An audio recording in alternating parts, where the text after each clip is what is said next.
So the first ayah is a sama'un fatarat.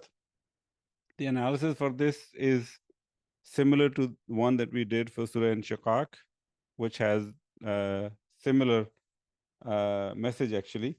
Is a sama'un shaqqat. So this one is a sama'un fatarat. So iza here, which is the starting word, it is a zarf.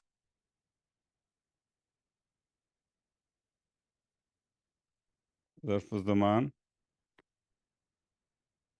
And for mustaqbil.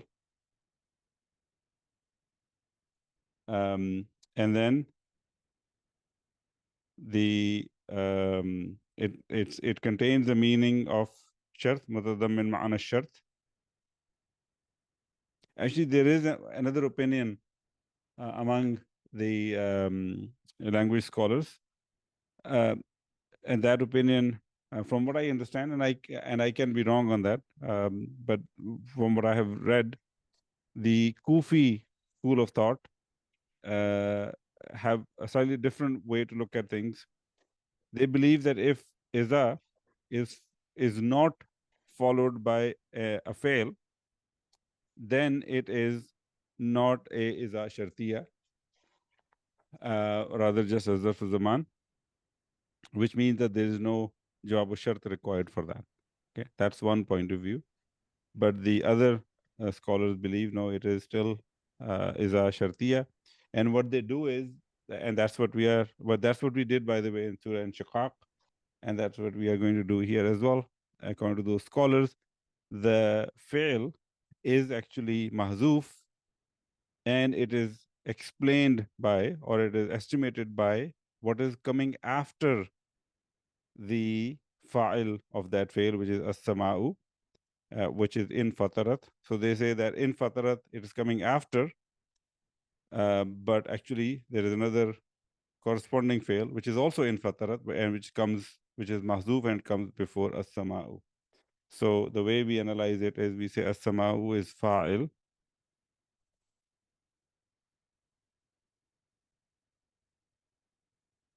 li fi'l mahzuf. Okay.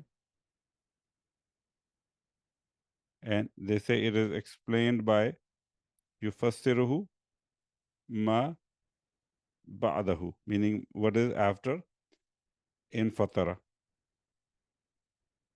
Okay. And of course, this is so think of it. What they are saying is that the sentence is to be understood as isn't fatarat sama'u, isn't fatarat sama'u in fatarat. Okay, and so the second in fatara, we will see what is the status of that in the sentence. But the fail needs to come before the file, otherwise you cannot have a file. So as-sama is a file for the fail which is mahzuf, and that fail is explained by what's coming after as-sama'u, and that jumla failure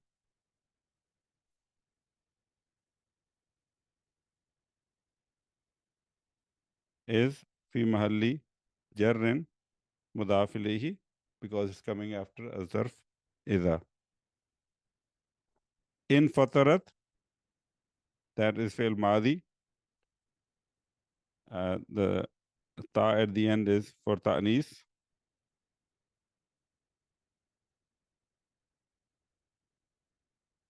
Okay. And this jumla now, this jumla failure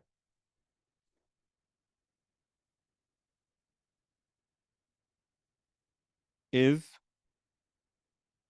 la mahal, sorry, la, I have a different abbreviation for that. La mahal laha min al-i'rab tafsiriya.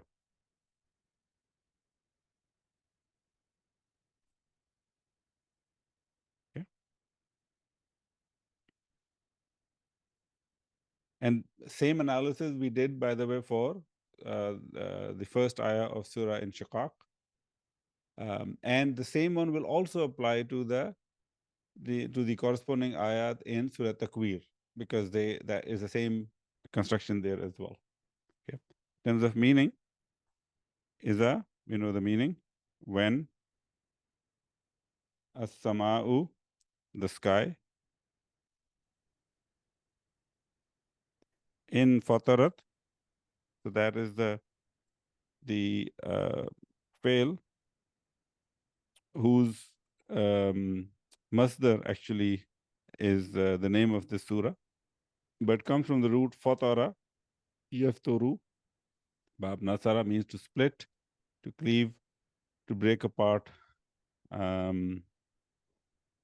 Also has a meaning of to create, to bring into being for the first time, not having existed before. That's where one of the names of Allah subhanahu wa ta'ala is Al-Fatir, the one who originates, the originator. To originate something. Okay.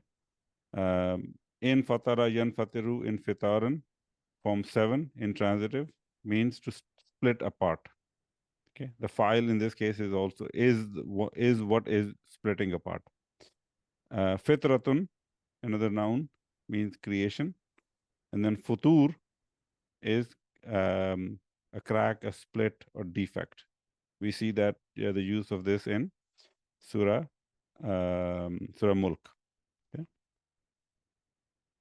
So here in fatarat means to split apart. When the sky splits open,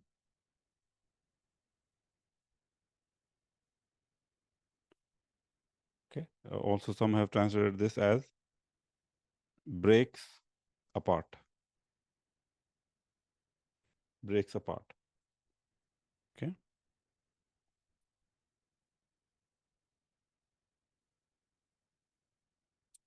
Ayah number 2. وَإِذَا الْكَوَاكِبُ انْتَثَرَتْ. I think the only new thing in this is waw being the harfu atf. Okay. And the rest of it is same as the previous jumla. So we can save some time. And all I'm going to say is misl al-jumla as-sabiqa. It is like the previous jumla. Iza is a zarf, kawakibu is a fa'il for the fail which is mahzuf, explained by the what is coming after it. Intasarat is a fail madi, ta is ta'anis, and that jumla is tafsiriya. So no difference from the previous one. In terms of meaning, and when kawakibu, okay, comes from a fail ruba'i mujarrad, kawkaba, yukawkibu, kawkaba, yukawkibu, kawkabatan. In the context of iron, it means to shine brilliantly. Kaukab, plural being kawakib, that's the one which is used here, means star. Some have also translated this as planets. The translation that I saw was star. Okay. And when the stars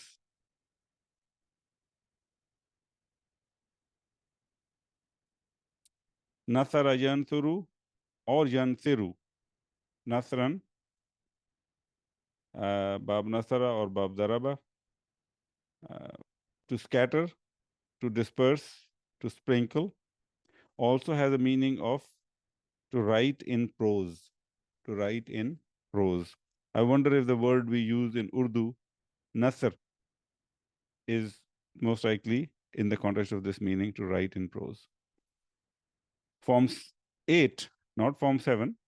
Form 8 is in tasara yantasiru intisaran. This the reason I'm highlighting or emphasizing its form 8 is because it can be easily confused with form 7.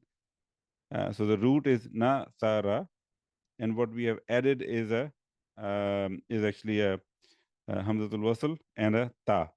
Okay, so if ta'ala, the wazn is if ta'ala, not in fa'ala.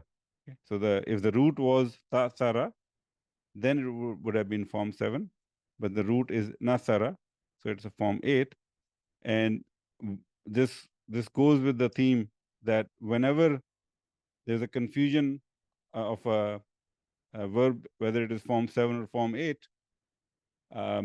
it is form 8. That's what I have. That's what I have seen this meaning to be. So this stays with that theme. Whenever there's a confusion between form 7, form 8, go with form 8. It's a safe bet. Meaning in this case is to be dispersed, to be scattered, to be dispersed, to be scattered. When the stars are scattered.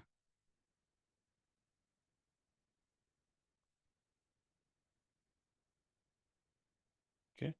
Actually, before I go forward, I see on the chat window, one of the brother actually shared another meaning um, for fatara. I did mention it. I did mention it in my note, but I did not vocalize it when I was talking about it.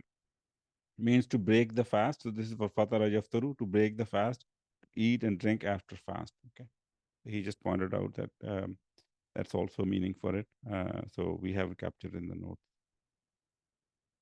All right. Going back to ayah number 2. وَإِذِ الْكَوَاكِبُ انْتَثَرَتْ, and when the stars are scattered. Okay. Then we go to the next ayah number 3. وَإِذِ الْبِحَارُ فُجِّرَتْ. Okay.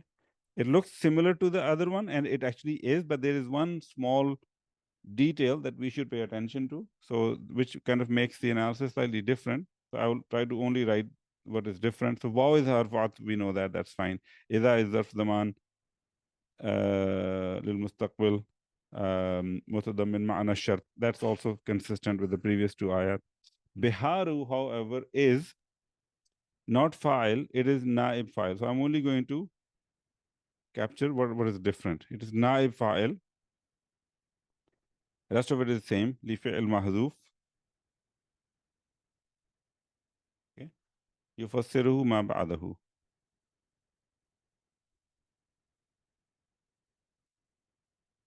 Okay.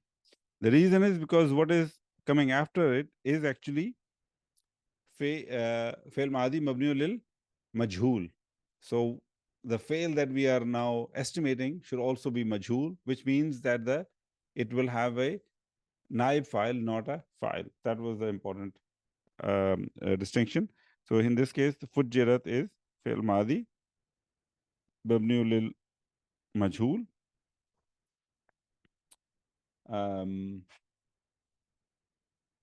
Fa'il mustatir taqdiruhu here. Actually, one thing I missed in the previous first ayah, I should have mentioned it, and that's my fault. Fa'il here was mustatir taqdiruhu here, because as-sama'u is actually considered feminine. Actually, in some cases, it can be considered feminine and masculine. I think I've captured that aspect. Okay, it can be male or female. So sama'u can be muzakkar or muannas. Both forms are captured in the same word. But in this case, because ta'u ta'nisi is there, we know that it's considered as a female.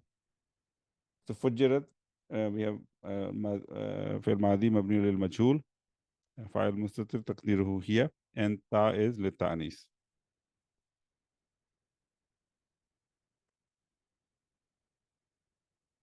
Okay, and of course this jumla is tafsiriya.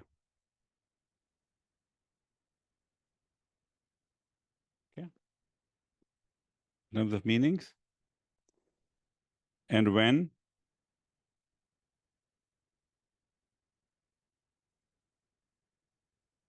bihar, bahara jab haru, bahran, to slit, to cut or divide lengthwise, to cleave, to slit a camel's or goat's or sheep's ear, to enlarge, to make wide. Okay, bahr, plural being bihar, or the jamu qilla is abhur, means sea, a great river. A spacious place comprising a large quantity of water. Okay, it can be salt or sweet water, but that big place where there's water is called Bahr. Bahira, another noun from this root, is Ismul Maf'ul ala sigha mubalagha, one with a slit ear, a camel with a slit ear who's left to feed freely according to the pre-Islamic rites. So we are currently dealing with the word Bihar, okay, which is a plural of Bahar, which is sea. When the seas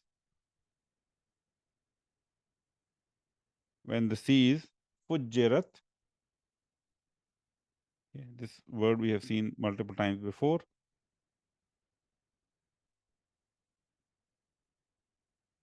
And I forgot to put the form 2 of it, which is fajjara yufajjiru. Okay. I have the root, and I also have a couple of nouns, fajrun and the ismul fa'il fajrun. But I missed adding the form 2, which I will inshallah do that. Let me just quickly mark it so I don't forget it, inshallah. So fajjara yufajjiru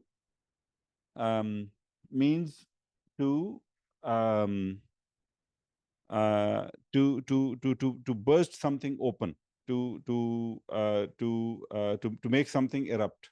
Okay, so the majhul will be to be erupted, like the file itself is what is erupting. Okay, so when the seas erupt or burst forth. Okay, this is form 2, bab taf'il.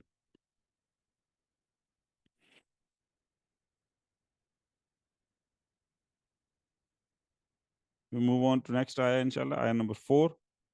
So this is all connected with the first ayah, is a sama'un fatarat. Now the ayah number 4 is wa idil quburu bu'thirat. Okay, so this is similar to the one that we did before. So we can basically, all we can say is misl al jumla as sabiqa. Sorry. Bu'thirat is again majhul. So this is similar to ayah number 3, like fujjirat. So qubur will also be naib file, like bihar, which was naib file. We can look at the meanings. And when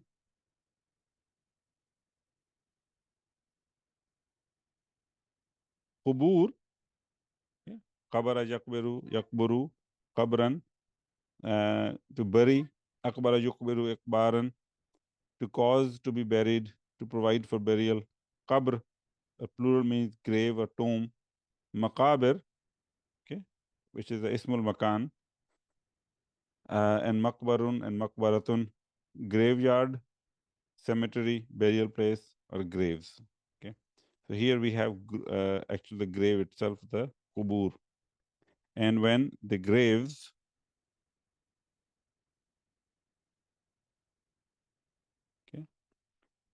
ba'thara yuba'thiru ba'tharatan. This is a 4-letter mujarrad, fi'l rubai mujarrad. To scatter, to turn inside out, to turn upside down. Okay, so in the context of graves, what kind of makes sense is they turn inside out.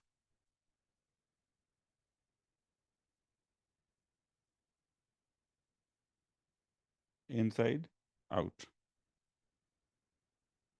And when the graves turn inside out, all right, so these were the 4 first ayat which basically, so there were 4 shart, four conditions. First one is a sama'un fatarat, when the sky split open.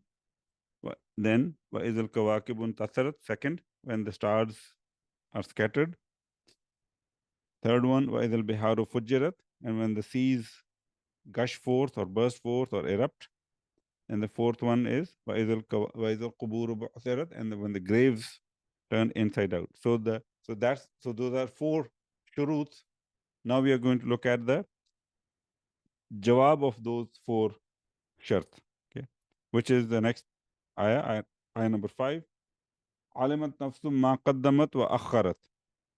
Okay, علمت نفس ما قدمت وأخرت. علمت is fi'l madi. Ta is للتأنيث.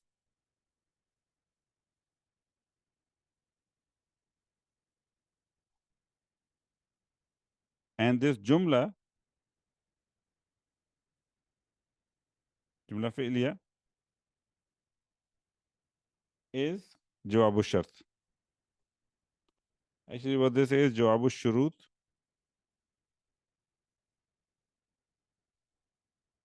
Al-Arba'a.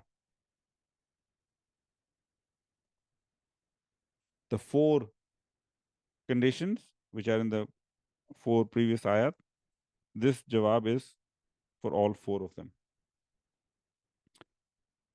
Nafs here is coming as fa'il, marfu'un. Okay. Ma qaddamat. Ma here is ma al-mawsula. Sorry.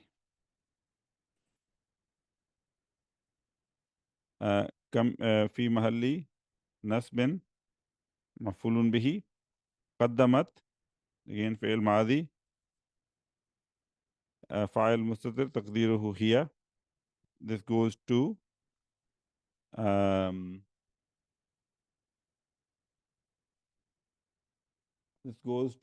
nafs actually. Okay, this goes to nafs. Ta is للتأنيث.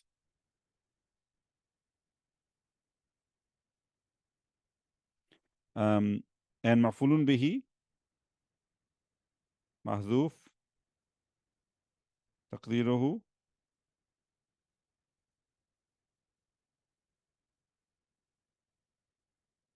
قدمته. Okay, so this who is a مفعول به. It is also the a'id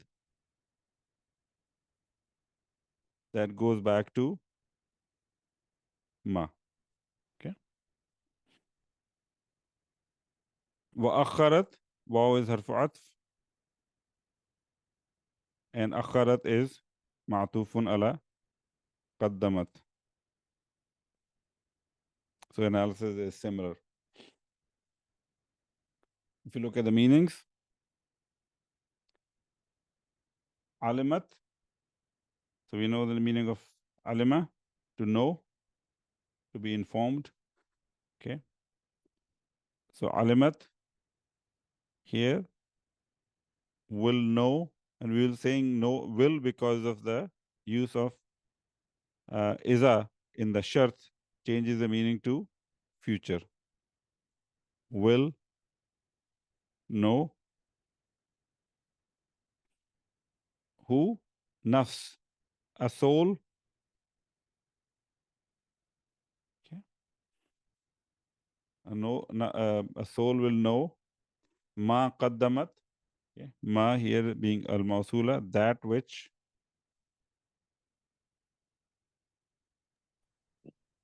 Qaddamat. Qadama yaqdumu. Qadman, to precede.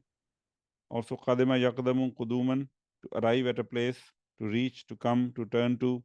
Form 2 is qaddama yuqaddimu taqdeeman, to advance, to put forward, to offer, to work for. Okay. And then taqaddama yataqaddamu taqadduman, form 5, to go before, to go forward.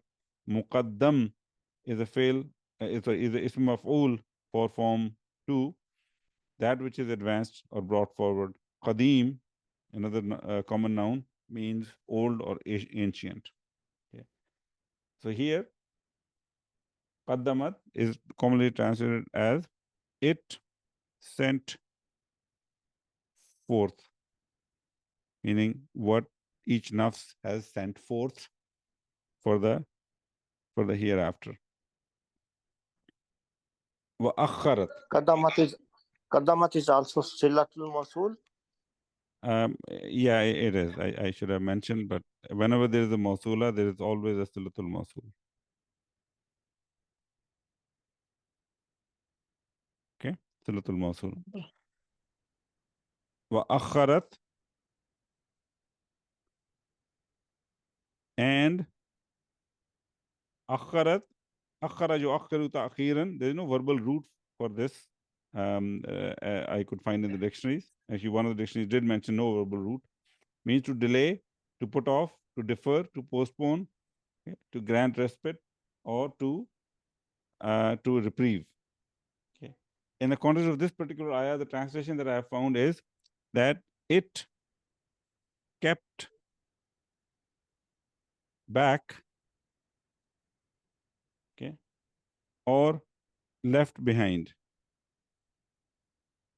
And in the kind of in the opposite sense of qaddamat, what it sent forth and what it did not send forth. Okay, kind of kept it to themselves. Okay, what it sent forth and what it kept behind. Okay, so again, before we go to the next ayah, just let's do a quick recap of what we did in the first 5 ayahs, because it's very important. Allah subhanahu wa ta'ala is pointing to 4 very major events, okay, which are basically around the same time that this is happening, that we are being reminded of, about the spreading of the sky, about the scattering of the stars, about the gushing forth of the seas, and the opening up of or turning inside out of the graves. And after saying all those grand events, what we are told is, should we also be equally grand? Okay. Which, if you start thinking about it and pondering about it, is actually very, very important. Unfortunately, it's not something that we think on daily basis, but that's what the reminder is. Alimat nafsum ma qaddamat wa akharat. Okay. Because what is going to benefit us is what we have sent forth for ourselves.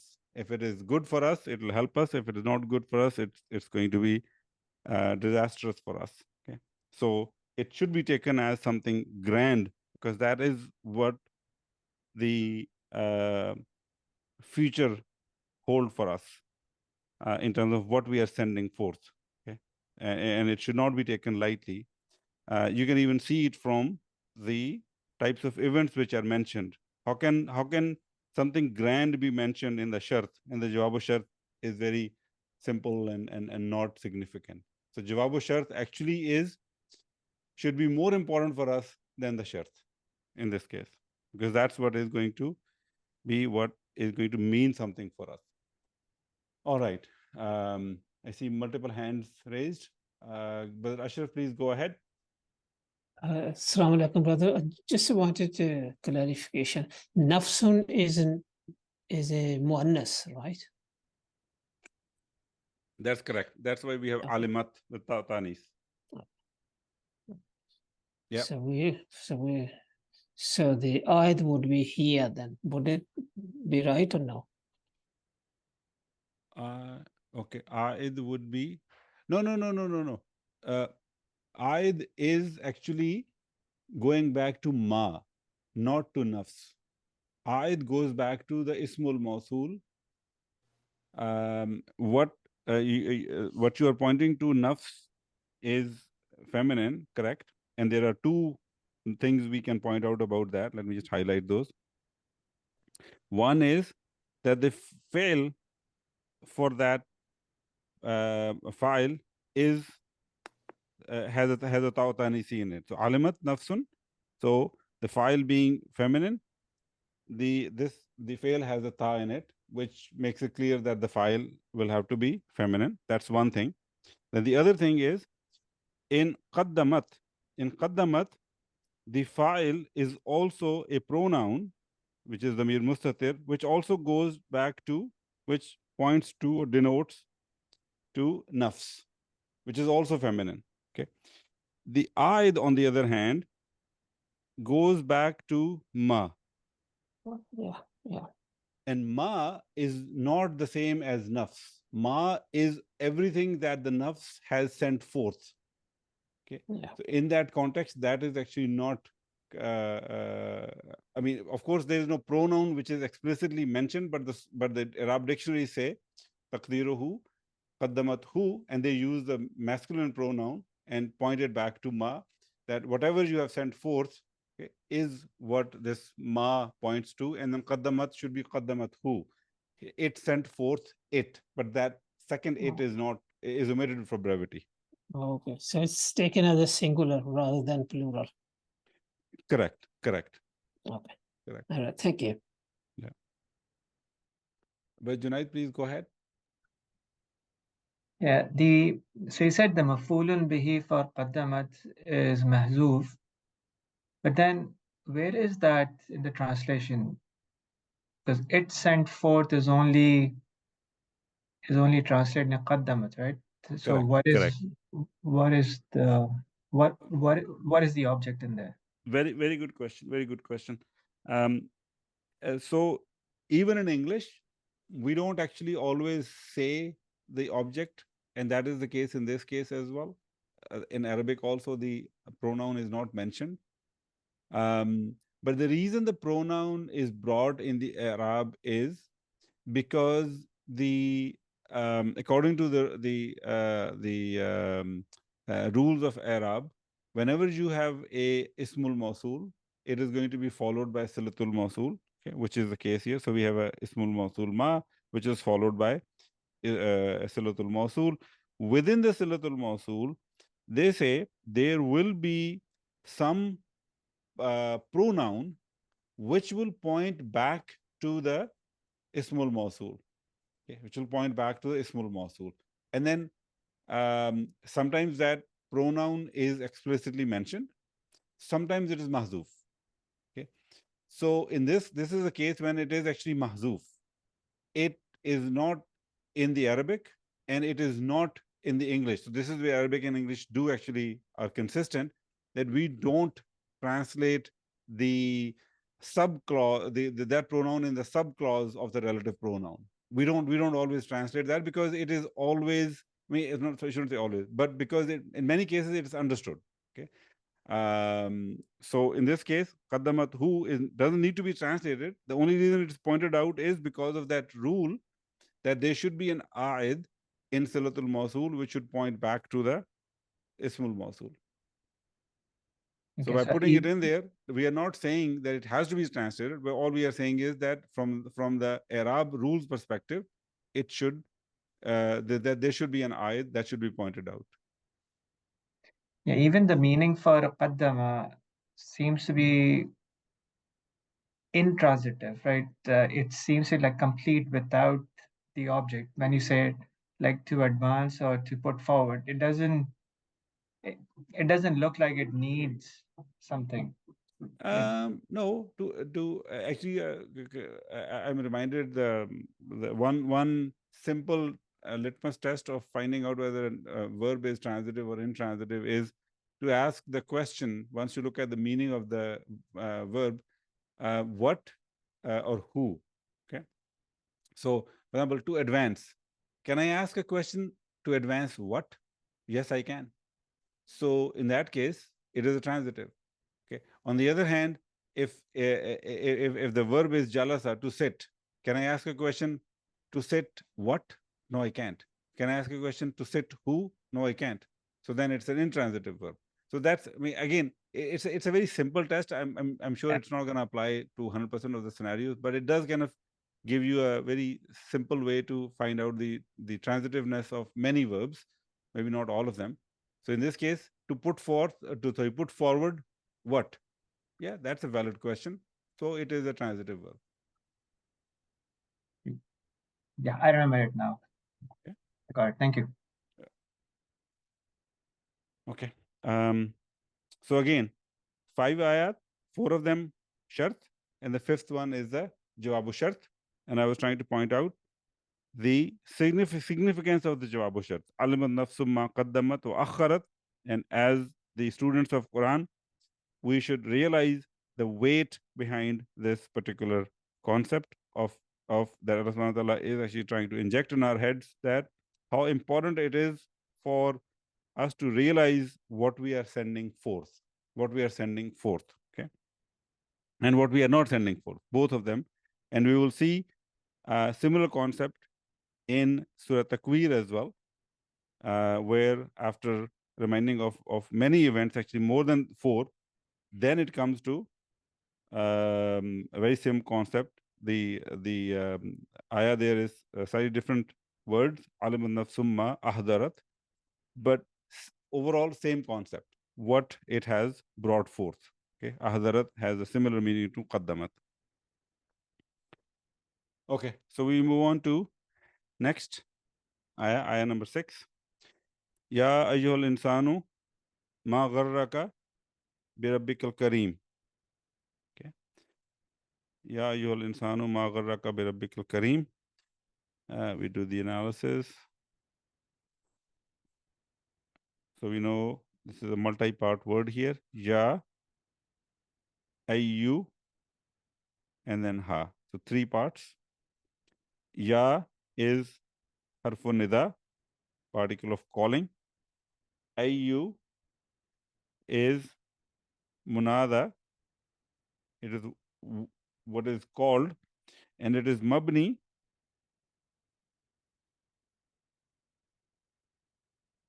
upon dhamma. Ayyu. Okay. And munada, we know by default is considered to be in a state of nasb. So fi mahalli nasbin. And then ha is harfu tanbih. Harfu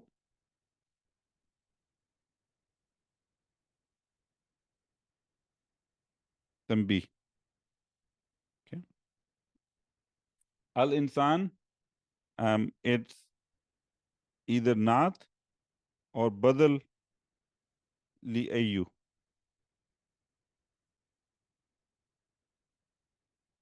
Okay. Some dictionaries say it is naat, some say it is badal, some say it can be either. So that I think it warrants for us to say it can be either one. So that is the nida. Ya ayyul insan. Okay. What is coming after is a jawabu nida. We will capture that analysis, but let's look at the individual word. Ma here is coming as a ismu istifham. Ismu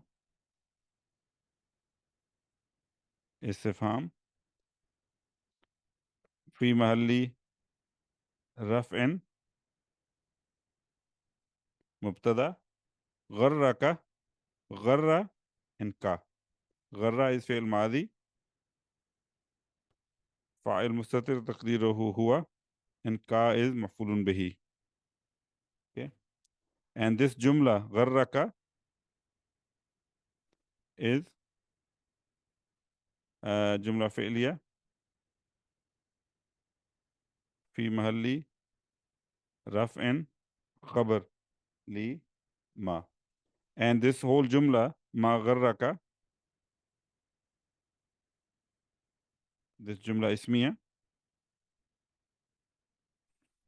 la mahala laha min al-i'rab, jawabu nida. Okay. It is the answer to the call. The call is being Yajul Insan, and then what is being said in there is the jawabu nida. Ma gharraka bi rabbikal kareem. Bi rabbi ka. Harfu jar. Rabbi ism majroor wa huwa mudaf, and ka is mudaf ilayhi. Al-Kareem is Naat Awwal li Rab. Naat number 1 for the word Rab. Okay, there are more coming later, inshallah.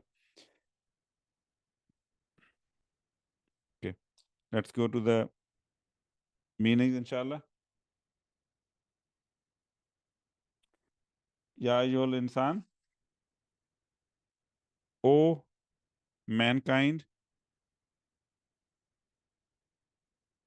Again, notice the one who's addressed is not just alladhina amanu, but the whole humanity is being called out here, or being addressed, I should say, is being addressed here. O mankind, ma, what? Gharraka, gharra yaghurru ghururan. To deceive, to beguile, to delude. Ghurur, okay, is deception, illusion, or delusion. Okay. So gharraka, which is a sulasi mujarrad, muda'af verb, ghain ra, to deceive, to beguile, to delude. Okay. What deceived?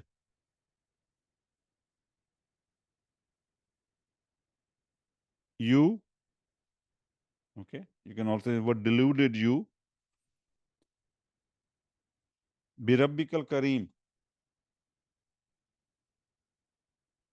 From, or you can say about your Lord. Al Kareem. Okay. Karama yakrumu. Bab Karama. This is the lead fail for that. To be noble, to be generous. Karrama yukarrimu takriman, to honor someone. Akrama yukrimu ikraman, form 4. To treat someone with kindness, to honor someone. Akram is ismu tafdeel, most or more honored, noble. Al Akram is the attribute of God, the most generous, the most bountiful. Okay. And then Kareem is actually ismul fa'il ala sigha mubalagha. Plural is kiram.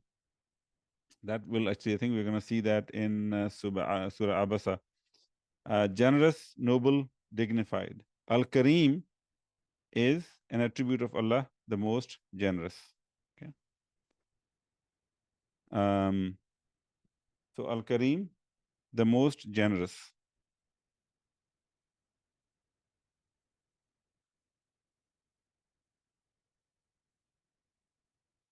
So, O mankind, what has deceived, what has deluded you from your most generous Lord? Brother Abdul Hamid, please go ahead. Brother, this al-insanu is marfu, and you said that this is badal or not ayyu. Ayyu is manada and it is mansub. Mm-hmm. So al-insanu is marfu. It is, and I don't have a good explanation for it because I have not really found a good explanation for it, to be honest.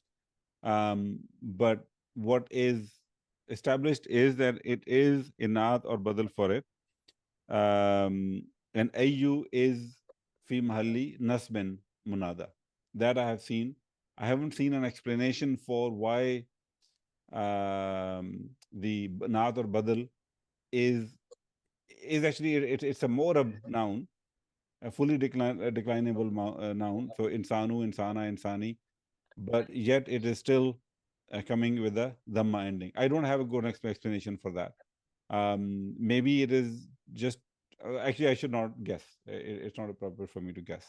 But if somebody has a good explanation, I will be more than happy to actually hear that. I don't have a good explanation for that. Jazakallah khair. Nurul Yaqeen actually says mabni ala dhamma fi mahalli nasb. For insan as well? For ayyu. For ayu, correct. But what does it say for the insan? Badal min ayyu or atful bayan. Okay, but it doesn't say it's fi mahalli nasbin or something. No. Yeah, I think that's Marfu where. bid-dhamma. Yeah, that's where some of the confusion even I have is that why is it? I mean, shouldn't it have been insana? Ya yul insana, because ayu we are saying fi mahalli nasbin because it's mabni, but insan is not mabni. Insan is a fully declinable noun, so it actually can be insana as well. Okay, if something comes up that I find, I will share it with the group, inshallah.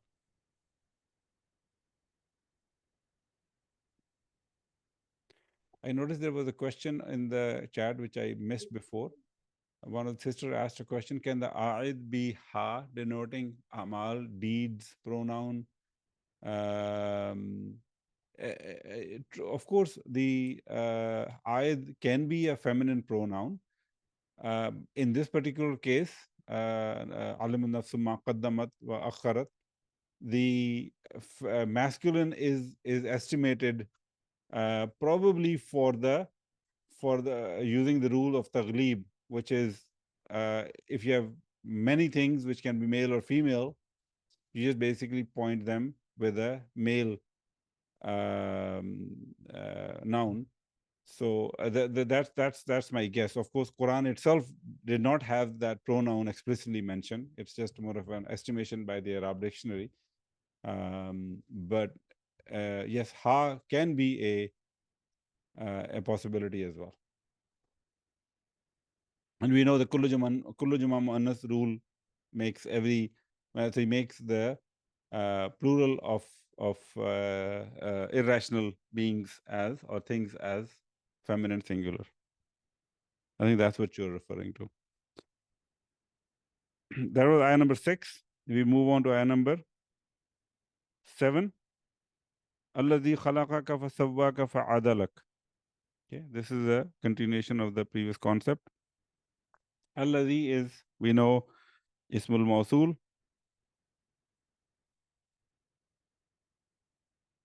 Here it is coming, so it is fi mahalli jarrin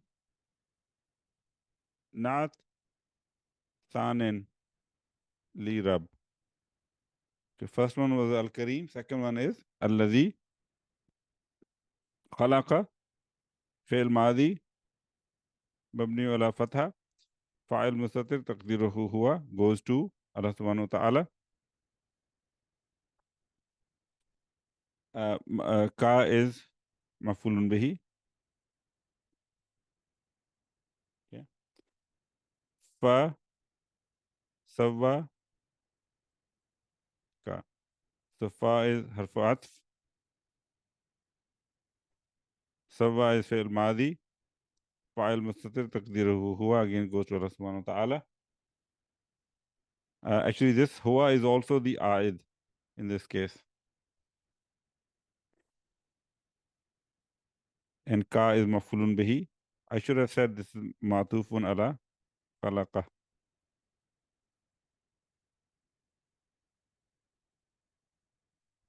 Fa'adalak, same analysis as the previous one.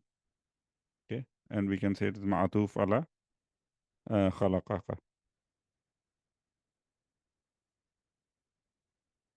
Okay, and of course this is silatul mawsul, khalaqaka, and what's coming after is silatul mawsul.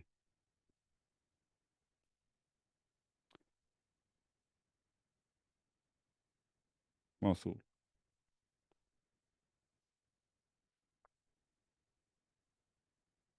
Meanings: Allazi, the one who, khalaqa, okay, to create, to bring into being, the one who created you.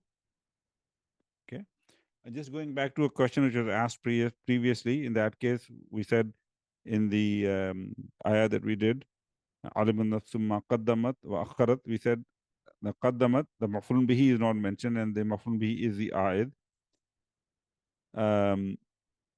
And it did not show up in the translation. The question was about translation. It was a very good question. But if you notice here, the file in khalaqa is not mentioned in the translation because it doesn't flow. I mean, we can say the one who, he created you. Okay, the literal word-to-word translation will be the one who, he created you, because there is no other file. The only file is mustatir taqdiruhu huwa. Okay, so then why are we not putting it in the translation? Because even in English, by saying the one who created you is enough for somebody to understand. Okay, so we don't say he created you. The one who created you, fasawwaka, sawiya yaswa, bab samia, to be equal, to be in the middle. Sawwa yusawwi taswiyatan, form 2, to make equal. So it's a causative meaning, to consider as equal, to fashion, to form, to proportion. Also has a meaning of to level to the ground. Sawa yusawi musawatun, form 3, to make equal, to make level. Okay. Istawa yastawi istiwaan, form 8, to ascend, to mount, to be equal, also to turn to. Sawaun, being same, being equal, just, or middle. Fasawwaka, the typical translation is fashioned you, fashioned or proportioned you.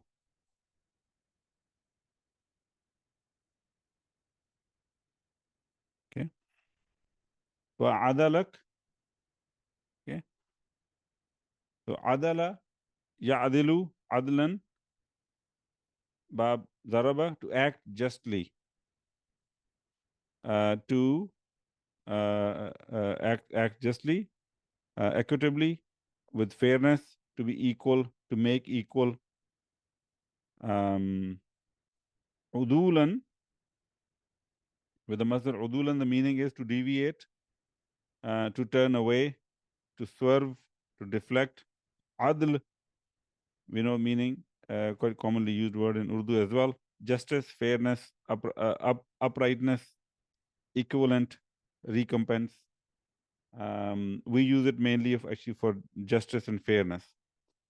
But in Quran, it has been used for other meanings, including recompense as well. So adala, in this case, in this context of this ayah, it has been translated as perfected you.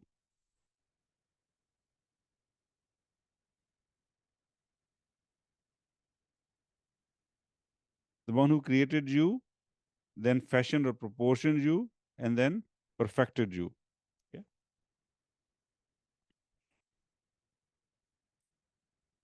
Moving on to the next ayah, ayah number 8. Fi ayyi suratin ma sha'a rakkabak. Okay. Fi is harf jar. Ayyu, sorry, ayyi is ism majroor. Wa huwa mudaf. And suratin is mudaf ilayhi. Okay. And the analysis about the fi ayyi is that it is muta'alliq بفعل rakkaba. Okay, which is coming later. Okay. And then ma, this is interesting. They say this ma is zaida. It is extra. When it is zaida, then in this case we don't really basically it has no place in the Arab. We don't start establishing whether it is marfu, mansub, or majrur because it's zaida. Sha'a is fi'l madi, mabni ala fatha, fa'il mustatir, taqdiruhu huwa, and again goes to Allah subhanahu wa ta'ala.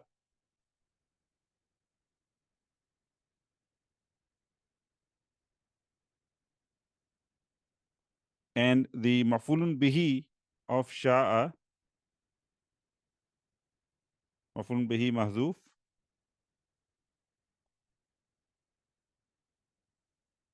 taqdiruhu sha'aha.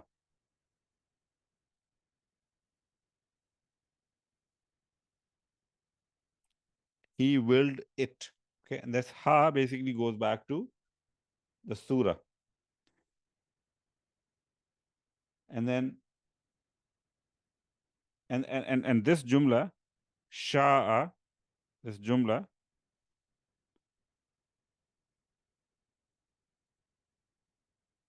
okay, this jumla is fi mahalli jarrin not li surah. Remember the rule that we discussed, where if you have an indefinite noun followed by either jar majroor or with a sentence, not always, but consider the possibility of that jar majroor or the sentence being a naat for that, which in this case that jumla sha'a, or if you include the mahzuf maf'ul bihi sha'aha, then it is naat for suratin, which was indefinite. And then rakkabak, we have two parts, rakka, rakkaba, and then ka, fi'l madi, fa'il mustatir taqdiruhu huwa, again goes back to Allah subhanahu wa ta'ala, and ka is maf'ulun bihi. Okay, and this jumla, interestingly, is considered isti'nafiya.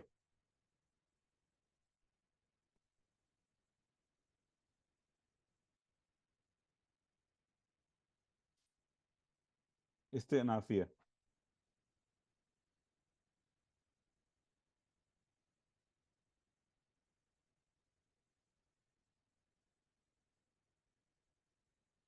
Okay. So the complete jumla, remember we said fi ayyi, let me just quickly point to that. Fi ayyi, we said is muta'alliq bi fi'l rakkabak. So the main jumla really should be here from our understanding point of view. Rakkabak fi ayyi suratim ma sha'a. Okay, once you look at the meaning, it will also kind of make sense. Rakkabak fi ayyi suratim ma sha'a. Okay, let's look at the meaning, inshallah. Fi, in which, okay, and many have translated this actually as in whatever, okay, or whichever. Surah, okay. So sara yasuru, sauran, to make something incline or lean. Sawwara yusawwiru taswiran, to shape, to form, to fashion, to sculpture, to picture. Suratun, plural suwaru, shape, form, or image. Okay, in whatever shape or form. Okay, ma zaida, no translation. Sha'a, he willed. He willed. Okay, and then again, from a translation point of view, the ha maf'ul bihi is mahzuf. He willed it. Okay, rakkabak, rakkaba yurakkibu tarkiban.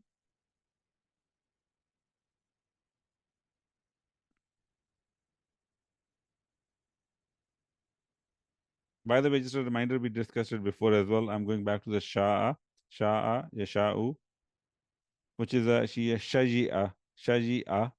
It's bab samaya, to will, to wish.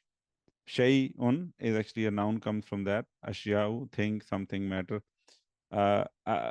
We kind of did go through it, but if you get some time, do take a look at Mufradatul Alfaz Al-Quran. They have a beautiful explanation of the difference between sha'a and arada. Okay, to will or to want. Okay, and they kind of explain in the context of what we can will and what Allah wills, and what Allah wants and what we want. Okay, whatever Allah wills will happen. Whatever Allah wants may or may not happen.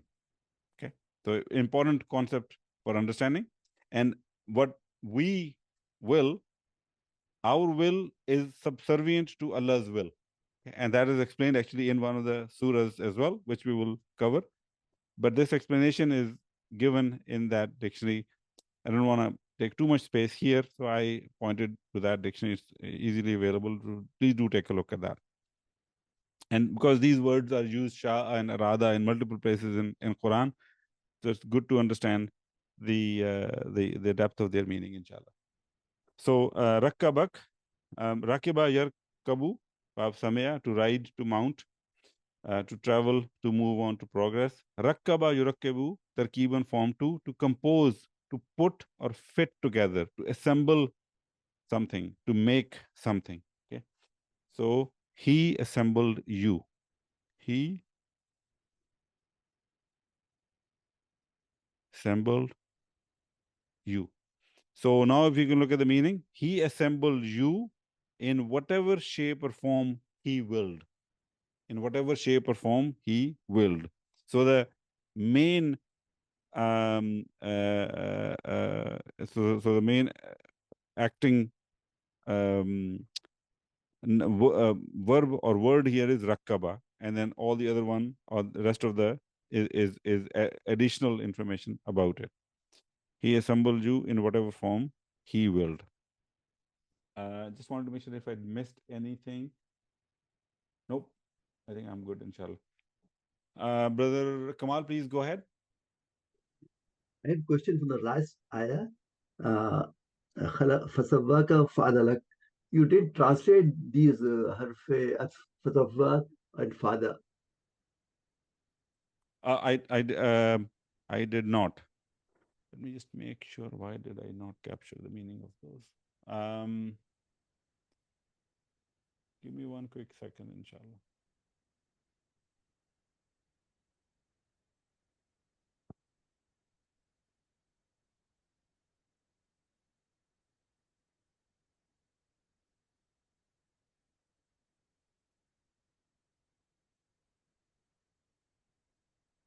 Yeah, so the English has translated typically as and.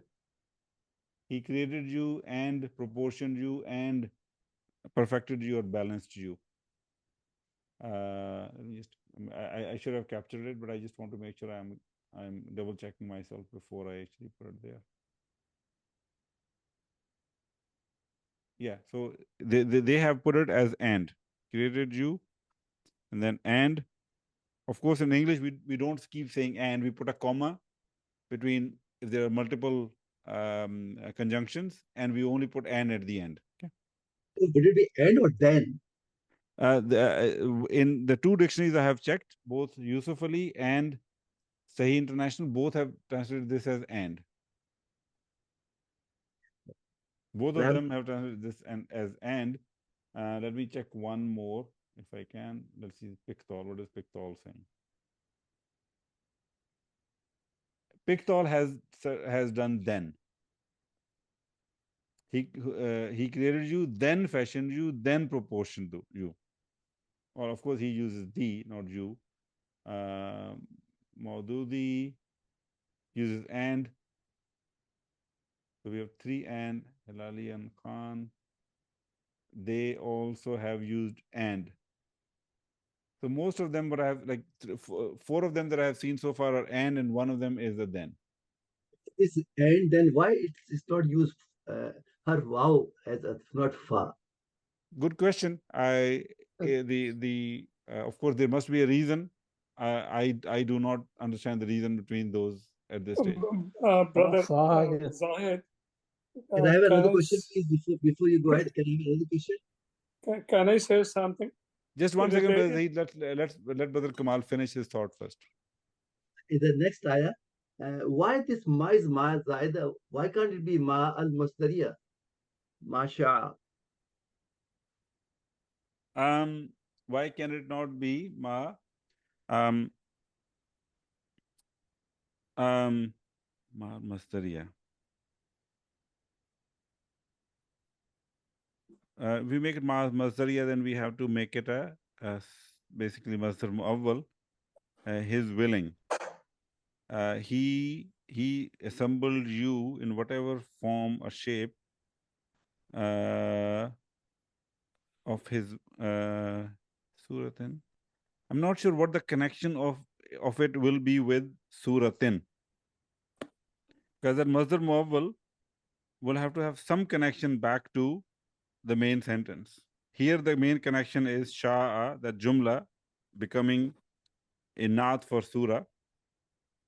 But if I make it a masdar mu'awwal, then that masdar mu'awwal basically means his willing. So the action of his willing. What is now the connection of that action of his willing to surah? That's the part I don't understand. Okay. How will I justify that? One more quick question. Yeah. Rakabak, why is Jumla Sanafia? Because it's connected to full Jumla is connected. Why is Jumla Sanafia? Rakabak. When you say it's connected, what do you think it's connected to? Yes, the Ayah Surah, Maya Shah, Rakabak. So, No, it is connected. So to that Jumla, it is connected. But when so that's what I was saying. Let me annotate again. You have to think of this Rakkaba as being in the beginning of the Jumla. okay. Okay. So now think of if you move the Rakkabak at the beginning of the surah, sorry, ayah, it becomes Rakkabak fi ayyi suratim ma sha'a. So now this Rakkabak, what is its relationship to the Jumla before it, which is the previous ayah, Allazi khalaqaka fasawwaka fa'adalak. That is what it is pointing to, that it's Jumla Istinafiya. Okay, thank you. Okay. Will Zahi please go ahead? So I think this khalaqaka fasawwaka fa'adalaka. Actually, this is the different stages of takhliq inside the womb of the mother. Like khalaqa is the creation, Allah is creating like this. First created, then because it is in a just a simpler form, then fasawwaka, then he fashioned it or proportion, and final adalaka, the formation of a baby. So this is different stages. Correct. I think what the kind of the question from Brother Kamal had was the words, sorry, the harfa in both cases. What is the translation for it? It should be it. then, not Yeah. and. The thing is, about 4 of the translations, well accepted translations that I just quoted, actually translated this as and only one translated this as then. So that's where the subsequent question that Brother Kamal asked, why and why then? How do we know it is and or then? And my answer was, I do not know, to be honest. Some have translated this as then, but majority of the one that I checked was and. Brother Ashraf, please go ahead. The for normally, for versus wow for and then, the for normally is used for a sequence. Correct. Sequence in this sequence things happened. Okay, so first that happened, then for, and that. So for is used as a sequence in Arabic, but in translation in English language, for the ease of reading and understanding, people sometimes use and. Sometimes they use then, sometimes they use and. But in Arabic, it really indicates a sequence of events. Correct. That's a good thing to point out. The fa actually is a harfu atf. It does connect the two concepts, but it also brings in a sequence of those things, as opposed to wow is just basically it in any sequence. He has explained better. This is actually a sequence. Correct. Yeah. Jazakallah khair, Brother Ashraf. Brother Nisar has raised hand. Please go ahead. Yes, I think what Brother Ashraf said, the same thing Dr. Kobaba mentioned. And he mentioned is atifa lil tartib wa taqib wa sababiyya.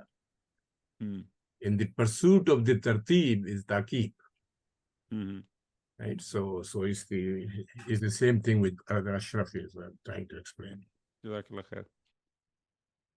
Kalla bal tukadhibuna bid-deen. So kalla, we have seen it many times, the harfu rad and wazajrin.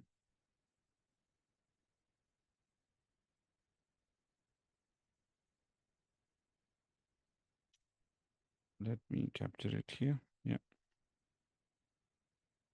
Harfu rad and wazajrin.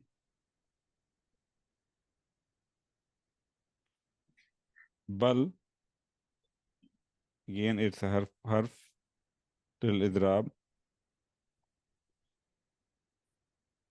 In this case, it is al-intiqali, meaning it is not nullifying the previous concept, but rather just transitioning or transferring from it to the next one. Tukadzibun, fi'l mudare, marfu, bi subut noon. Wow is the mir muttasil fi mahalli raf'in fa'il. Biddin, harf jar and ism majroor. Jar wa majroor. Short sentence. Translation. Kalla, no.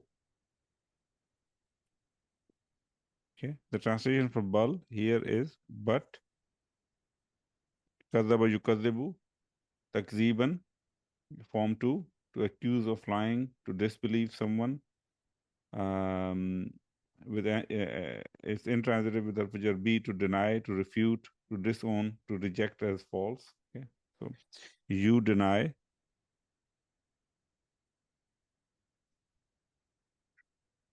Biddin. So again, we have seen this word before. Dana yadinu, to borrow, take a loan. We talked about the longest ayah in the Quran in our quiz in during picnic last week, and that that ayah actually contains that form 6 of it, which is tadayana, which is right here captured as well. So deen. Religion, faith, also judgment. Okay, Yawmuddin, as we know from Surah Fatiha, means the day of judgment. Okay, you deny the judgment.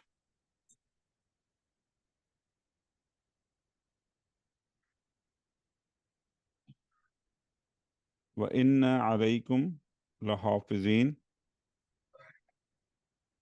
Wow. Okay, this wow is haliya. Inna, we know. Alaykum, jar wa majroor. Okay. We will analyze it as khabar. Inna. Yaqut and many others would say it is mutalik bi mahzuf khabar inna. La hafizin, la and hafizin.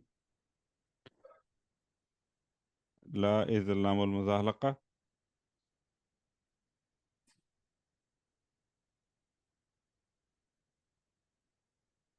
And hafizin is ismu inna mansubun aw alamatu nasbihi al-ja'u li'annahu jama muzakkar salim.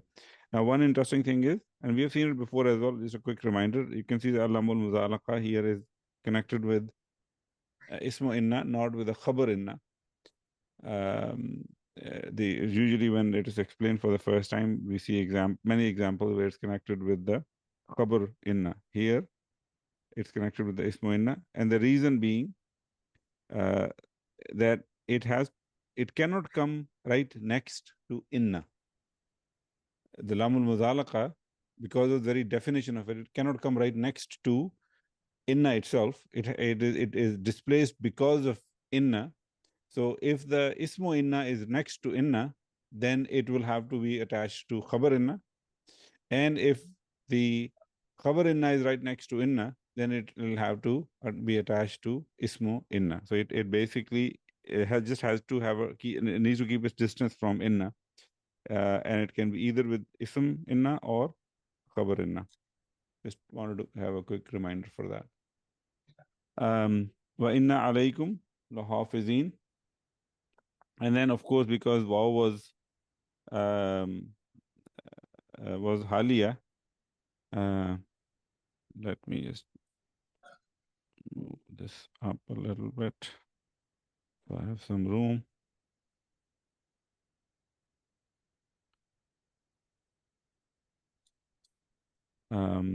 So this jumla, jumla ismiya, fi mahalli nasbin hal. Okay.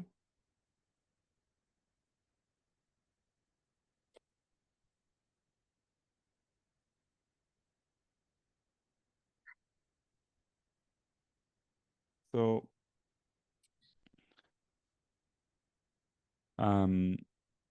while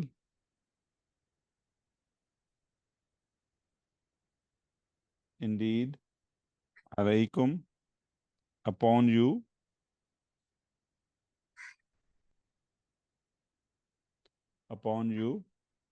lahafizin. Okay.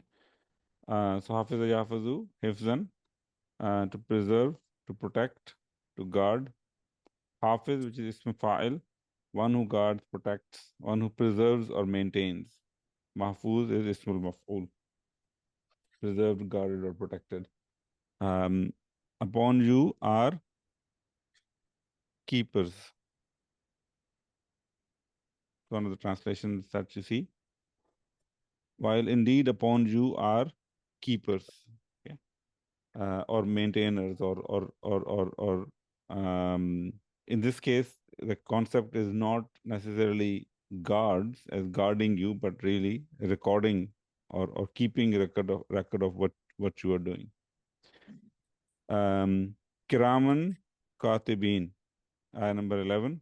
Kiraman katibin.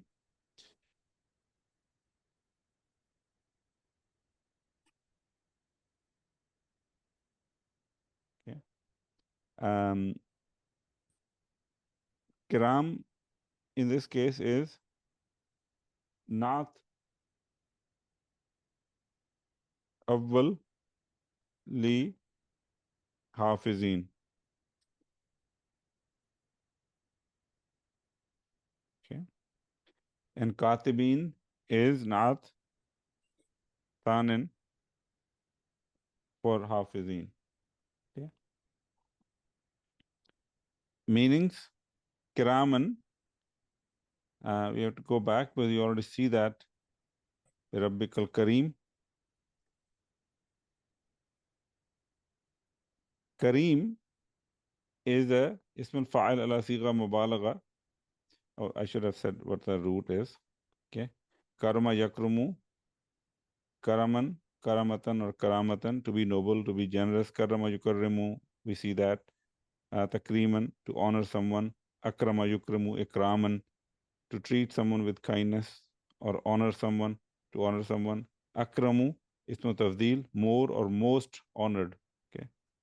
Inna akramakum indallahi atqakum, that famous ayah.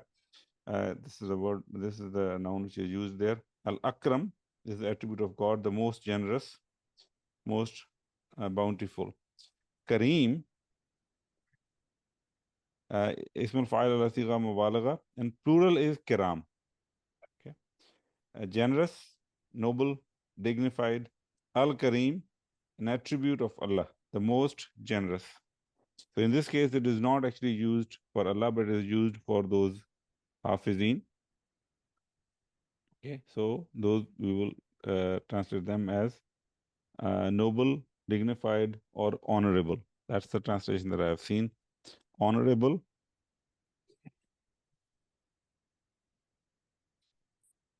katibin, okay, kataba yaktubu, kitaban.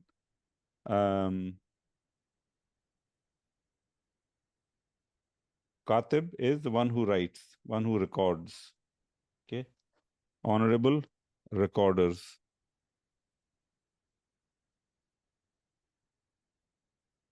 Okay. يعلمون ما تفعلون. يعلمون ما تفعلون. فعل مضارع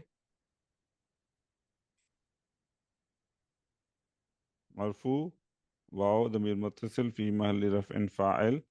ما is الموصولة here coming in as مفعول به في محل نصب مفعول به. تفعلون again فعل مضارع مرفوع واو being the فاعل.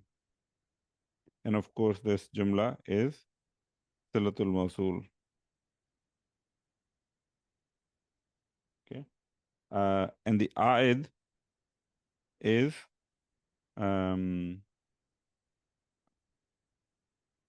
محذوف تقديره تفعلونه.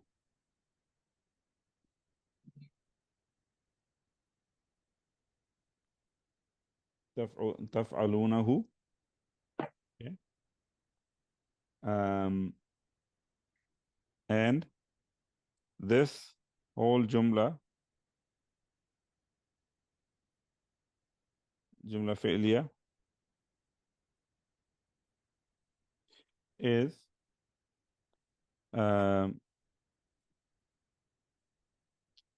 في محل نصب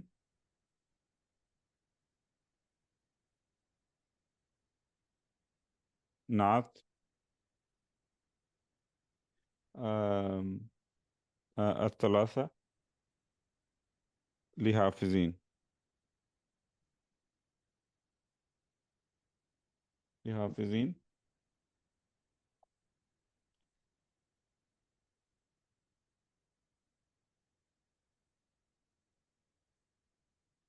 And there's another interesting kind of angle to it as well, which is they say or, أو, حال, من, ضمير مستتر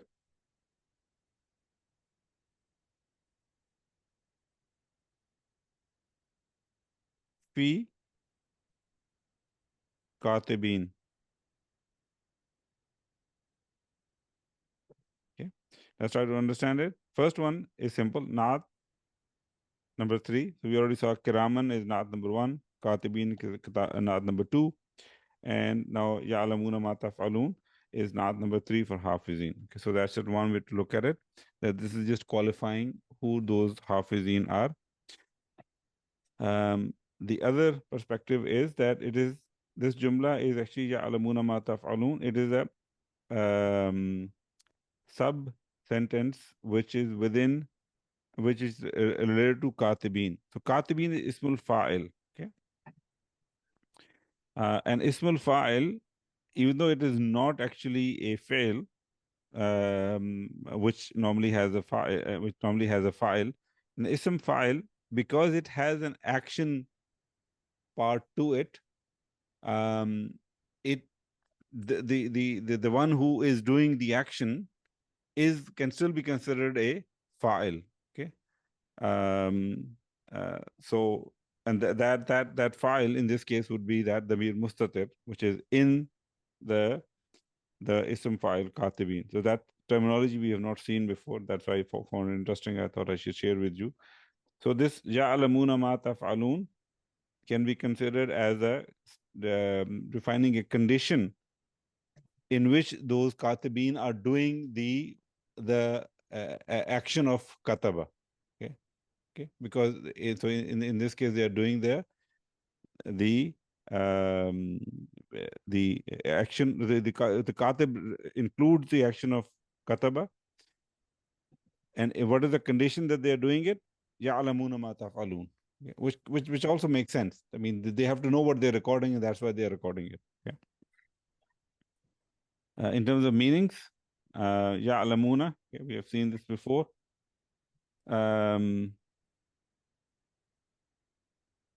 Ya'lamuna, I think I made a mistake here. It should have been alima ya'lamu, and I captured something wrong. So I will fix it, inshallah. Let me just mark it. Should not be amila, it should be alima.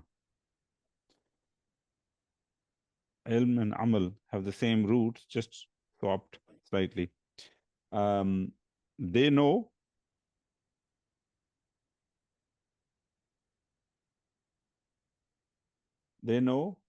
ma, that which taf'alun, okay, you do,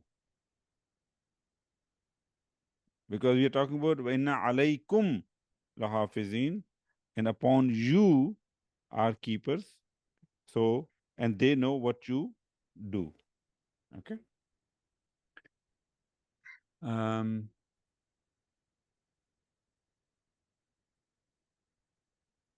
think one of the questions that was asked in the chat message about point number 10. Sorry, ayah number 10 was inna alaykum lahafizin. Is this lam called lamul ibtada?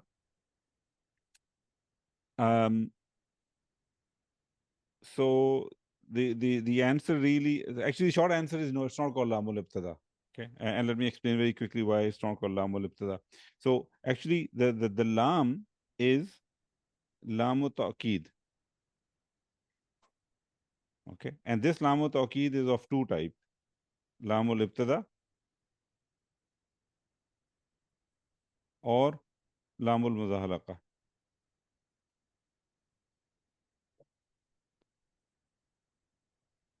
Okay, so both lamul ibtada and lamul muzahalaqa are of the type lamu ta'qid, but meaning they bring ta'qid.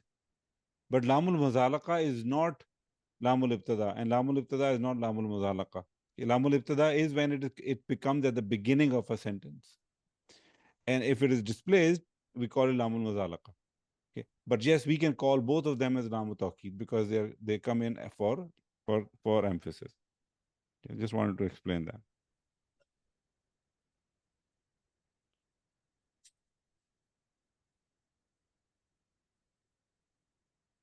Okay, all right. Ayah number 13. In al-abrara lafi na'im. Okay, this is basically word to word same what we have seen in Surah Mutaffifin as well. So inna, we know harf tawqidin wa nasbin. Abrara is ismu inna. Okay, and then lafi, la, and fi. La is al-lamul muzahalaqa again.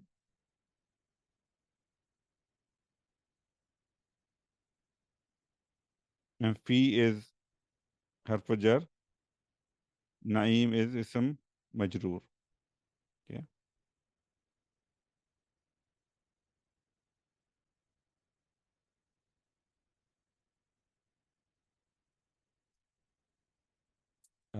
Indeed, abrar. So barra, yabarru, birran. There are multiple spellings actually for it. Because of mudaf, it being mudaf, you don't see the different spellings. So it can be barira, also barara in the madi. Mudare is always jabarru. Okay, to be pious, kind, gentle, affectionate. Ismul fa'il is barun. Okay, plural being abrar or bararatun. One who is pious towards parents and towards God, good, just, righteous, true, virtuous. Bir, which is both noun and used both as a noun as well as verbal noun. Righteousness, piety, act of charity. So here abrar is one who is pious or righteous. Indeed, the righteous, lafi, are in naim. Okay, happiness, bliss, delight. Okay, in pleasure or bliss. Okay.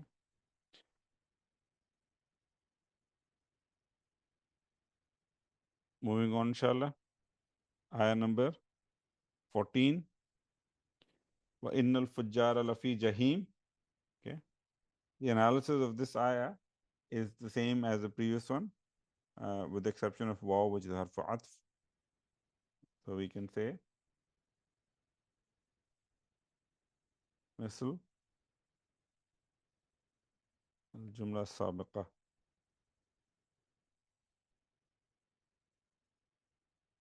Okay. In terms of meanings,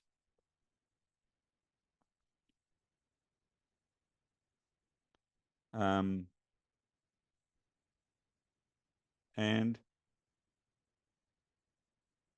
indeed, al-fujjar, we've seen the meaning before, the wicked. Okay, I think we saw the meaning in the beginning. Fajjara yufajjiru tafjira. So fajr, ism fa'il. Plural is fujjar or fajaratun. Liar, one who acts immorally, wickedly, sinfully, okay, transgressor. So basically, and indeed the wicked, in a plural sense, are in Jahim.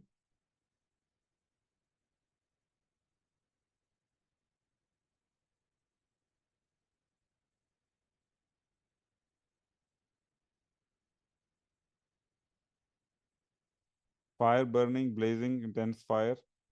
Okay. In fire. Innal fujjara lafi jahim. Yaslawnaha yawmaddin. Ayah number 15. Okay. Yaslawna. Actually, let me.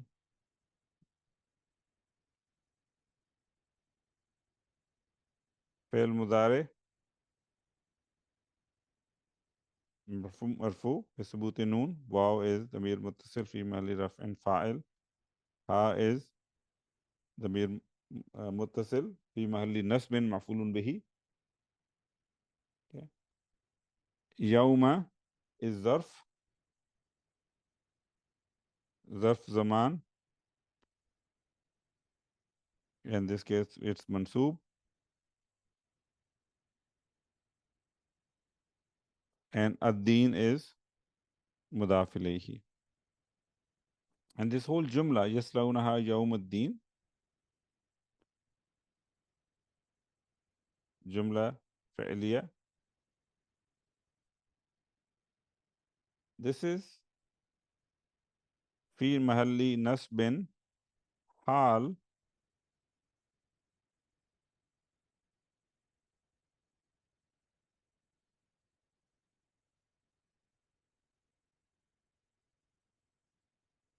hal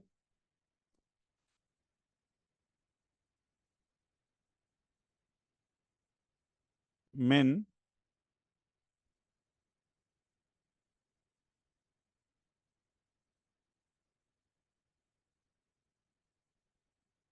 they have interesting explanation. Hal min damir al-mustatir fil khabar lafi jahim. Previous ayah, in al-fujara lafi jahim.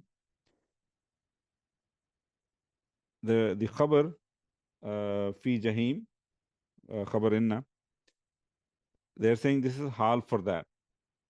Okay. Hal min al-damir al-mustatir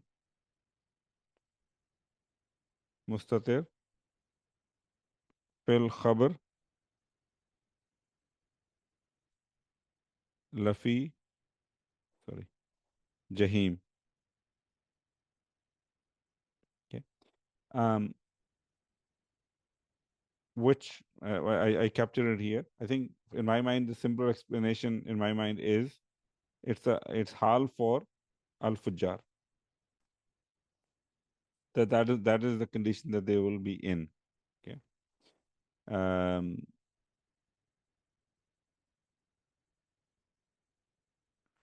Yaslawnaha, we have seen the meaning of Salah Yasli, sorry, Saliya Yasla. Saliya Yasla, Siliyan, to undergo roasting in the fire, to be burnt by the fire, to enter or hurl oneself into the fire. So Yaslawnaha, they enter it.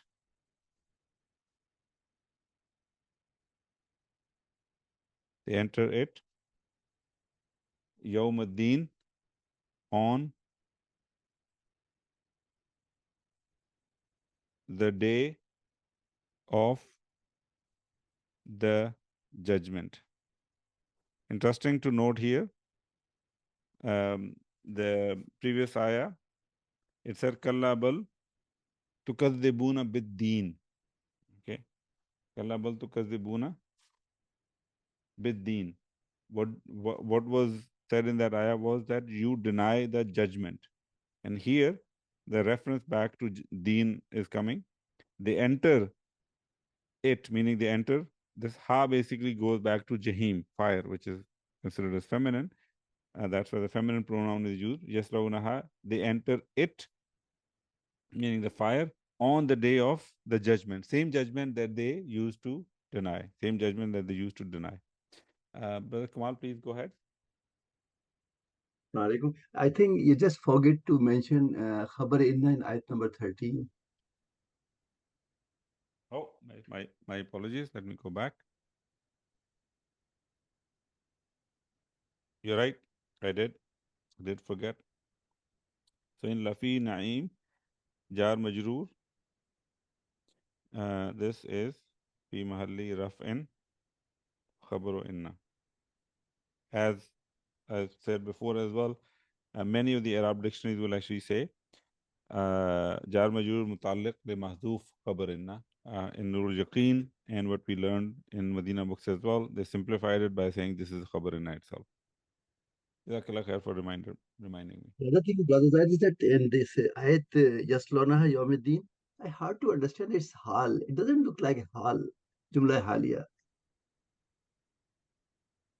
Well, that is the condition that they are in. That is a condition that they are in when they are in the. Actually, you know what? A better translation. I just realized something here, because Saliya Yasla has both meanings, to be burnt, also to enter. Here will be they burn. Sorry. They burn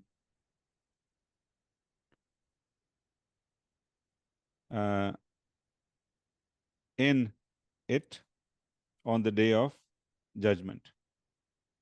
It looks like sorry. Sorry, go ahead. It looks like a future statement. Then they will burn on the day of judgment. Why is hal? Hal can be for future, so you can say somebody will be doing something, and this is their hal, or this will be their hal when they're doing it. Okay. So just because it's future doesn't mean that you cannot have a hal. Yeah. You can say somebody is going to come on time in the class. So you're describing a hal for them by saying on time. So the Madi Mudare doesn't have an impact on the whether you can have hal or not. Hal is not only for Madi. If that was the cause of confusion.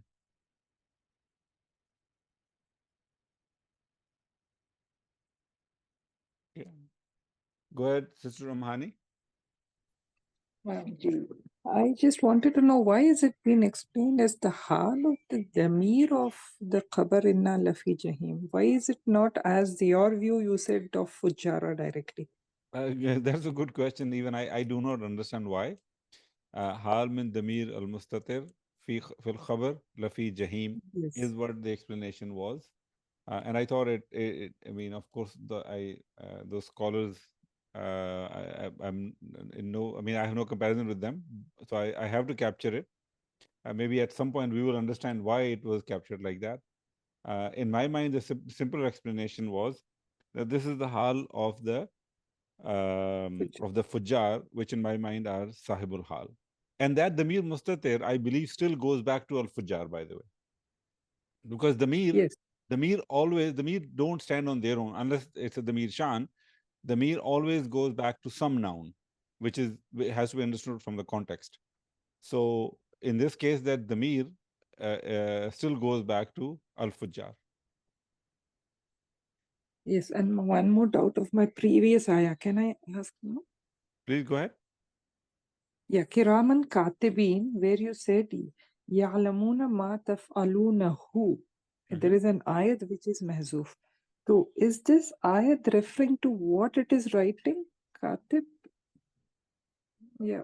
What is this ayat referring to? Yeah, let me explain.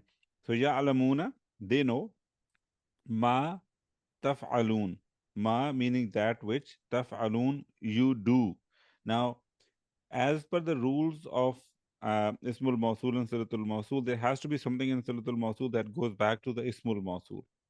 Now, in this case, taf'alun has only one damir, which is waw, okay, which is you do. Of course, this waw cannot go back to ma, okay. So what they know is what you do, okay. So so the object of the verb fa'ala yaf'alu, so if I do something, I will say fa'altuhu, I did it, fa'altuhu, okay. So I will write it as, let me write here, fa'altuhu,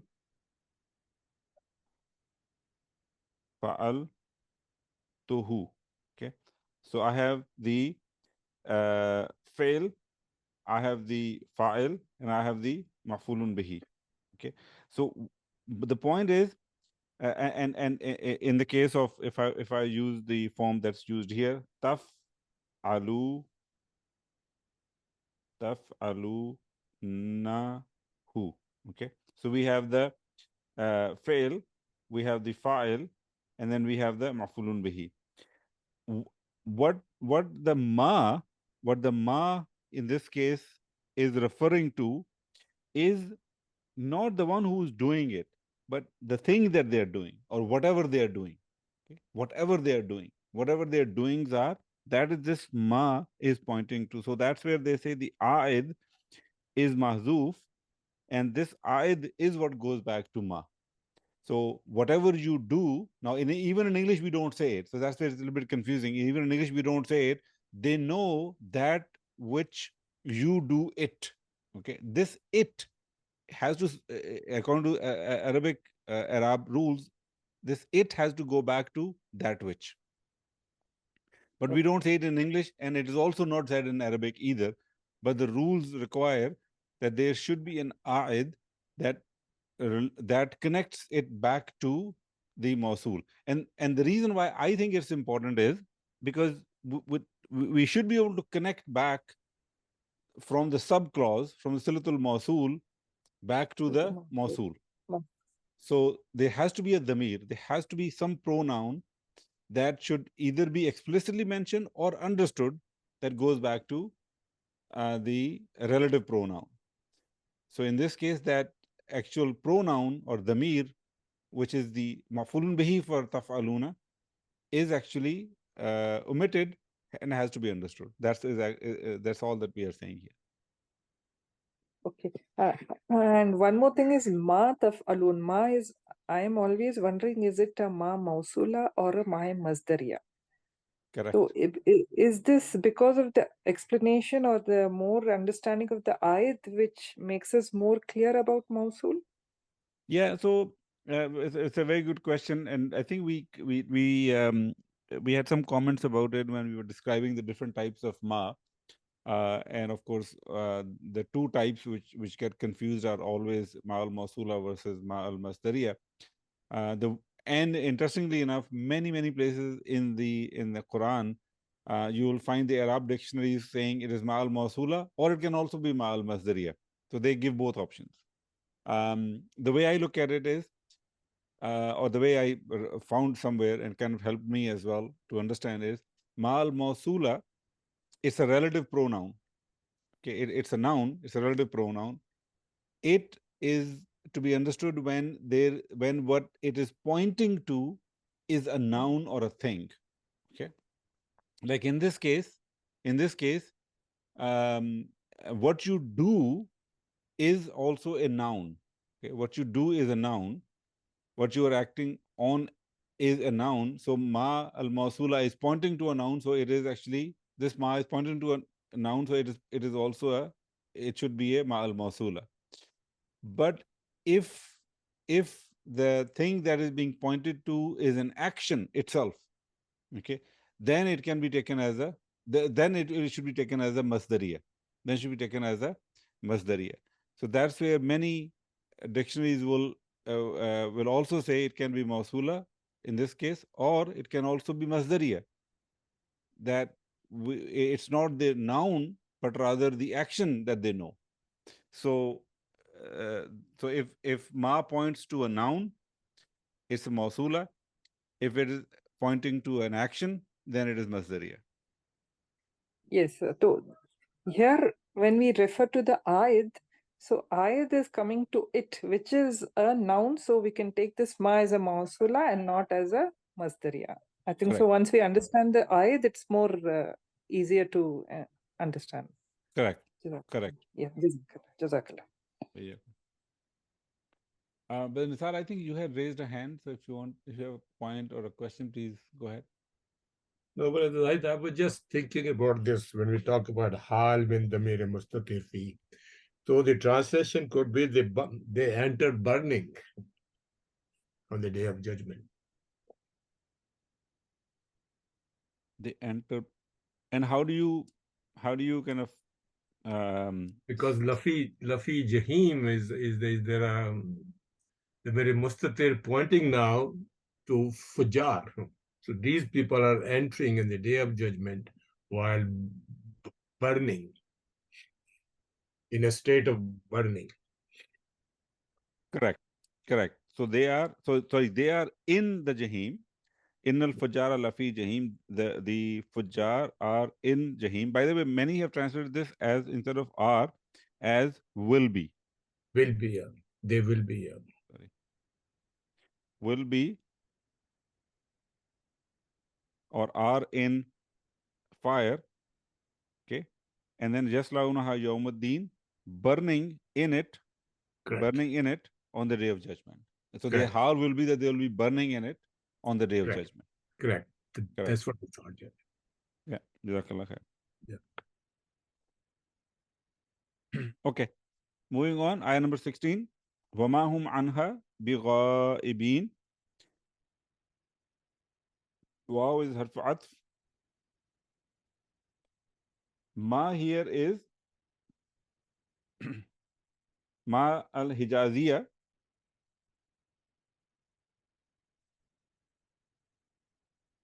which we know does the amala laysa. It does the work of laysa. Okay. And so now the analysis, subsequent analysis will be according to how we do the analysis of laysa, because in laysa we look for ismu laysa and khabar laysa. So whom here is ismu ma, anha jar wa majrur, bi ghaibin, bi and ghaibin. This B is harf jar zaida. This is extra. And ghaibin is majrurun lafzan and mansubun mahlan. Okay. Remember, laysa and kana belong to those group of verbs which basically have their ism as marfu and their khabar is mansoob. Okay, so this will be khabar ma. Now so that's the general rule. The general rule is that and kana is considered the leader in that group, that your ismu kana will be marfu. Okay, so whom we should actually say fi mahalli raf'an, and the khabar kana is mansoob. So laysa, ka'an, laysa, and I forgot some of the other ones. They all have the same ism and khabar. But then for laysa, there is an additional thing which happens, that in the case of laysa, the khabar laysa can have a harfu jar, which is a zaida, which is added to it. And Now, because when ma, the nafiya ma, comes, does the job of laysa, then it also can take the harfu jar be as zaida, which is what's happening here. And in that case, our analysis is that the khabar is majroor in lafzan, because in the actual lafz itself is being preceded with the harfu jar be, so we have to take it as majroor, but its place is actually mansoob. So we say mansoob mahlan versus majroor lafzan, but it is a khabar ma. In terms of meanings, and not, whom, they, okay, anha, from it, بغائبين, I have captured, yeah, right here. غابة, غين, جابا, يغيب, غيبة, or غيبا, to be or become absent, to be or become hidden, concealed. Okay, غيب, plural غيوب, absence, unknown, hidden, unseen. غائب, ism al-fa'il, and ghaibun, one which is absent, hidden or unseen. So ghaibin is a majroor form of ghaibun, and not, and they are not from it, absent, and some have translated this as escape. That they cannot escape from it, meaning they cannot escape from the burning of in al-Jahim on the day of judgment. وَمَا هُمْ عَنْهَا بِغَائِبِينَ, and they are not absent, or they will not be absent from it. Brother Nisar, please go ahead. It won't be reversed there. It should be mansuban lafzan, majruran mahlan. Because you can see the fatha there, so it should be mansuban lafzan. You can see the fatha, but actually it's a majroor because of the ba. So majruran mahlan, but mansuban lafzan. No, the fatha, I mean, let's not confuse the fatha at the end of ghaibin as being mansoob. It is like muslimuna, muslimina. I understand that, yeah. Yeah. So But the fatha is not the sign of anything. okay. In this case, the sign is actually the ja, because it's Jama Muzakkar Salim. That's good, yeah. Okay, yeah. I got it. Okay. So, okay, no worries. Brother Fahad, please go ahead. Assalamu alaikum, Brother Zaid. My question is regarding Ma al-Hijaziyya. What's the difference between Ma al-Hijaziyya and Ma al-Nafiya, and how can we identify the difference or spot in what is Hijaziyya and what is Nafiya? Where is we can spot that? See, good question. So the Ma al-Hijaziyya and Laysa are same thing. The meaning of Ma al-Hijaziyya and Laysa are same thing. The way I understand it is that Laysa basically means is not.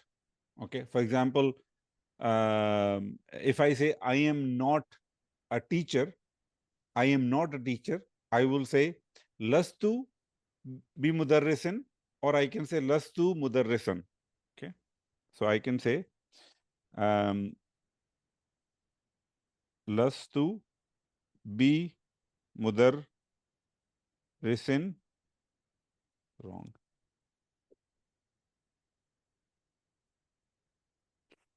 Okay. Or I can say lastu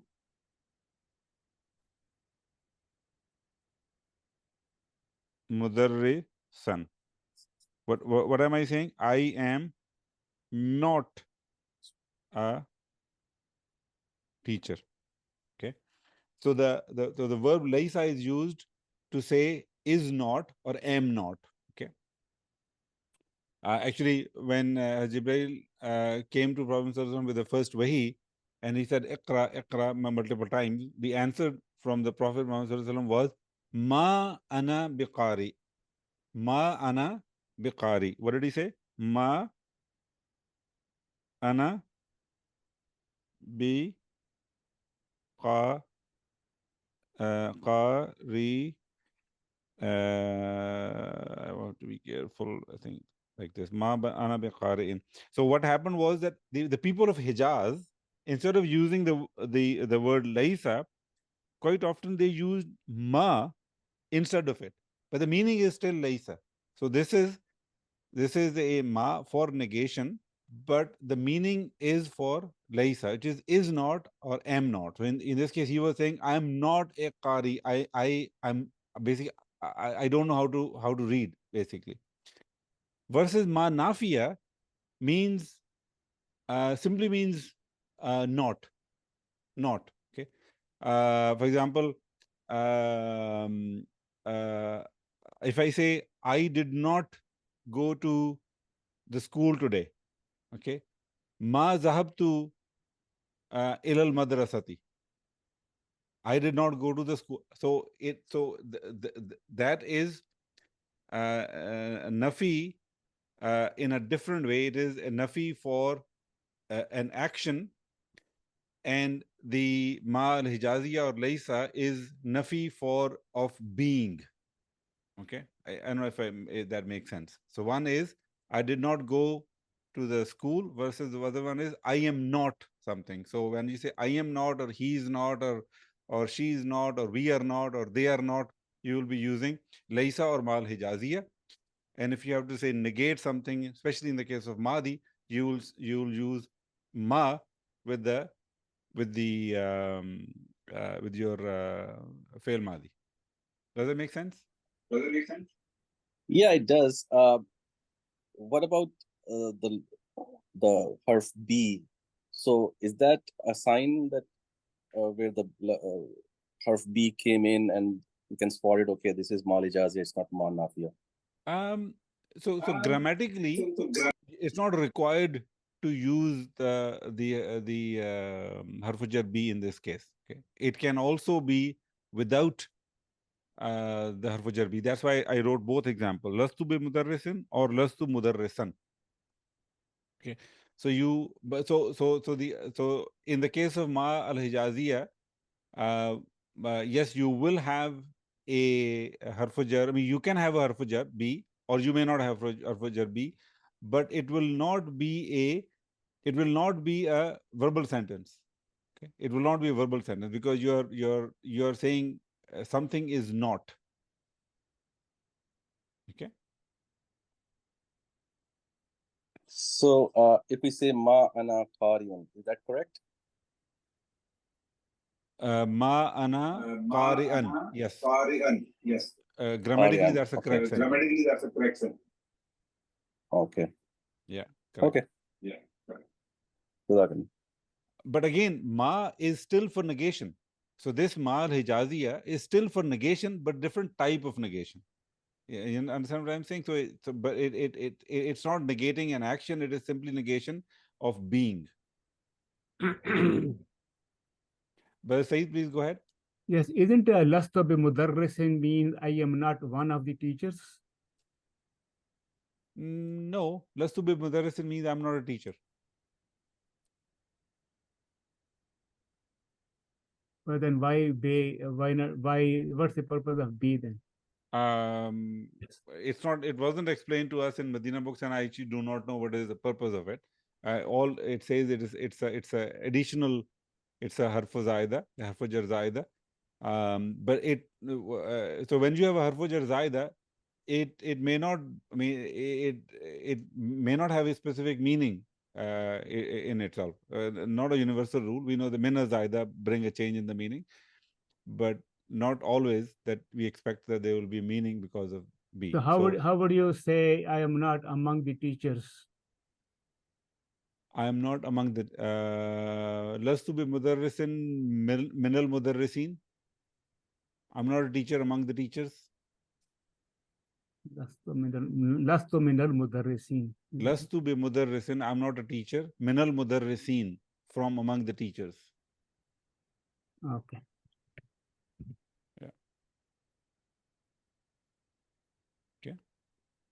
So expect the ma al-Hijaziyah to be, and that it will be with the Jumla Ismiya versus the ma al-Nafiya will be with Jumla Fi'liya. That second part, I have to, I mean, I need to be a little bit more sure, because I think there are some examples where you can still have a ma al-Nafiya still used with Jumla Ismiya as well.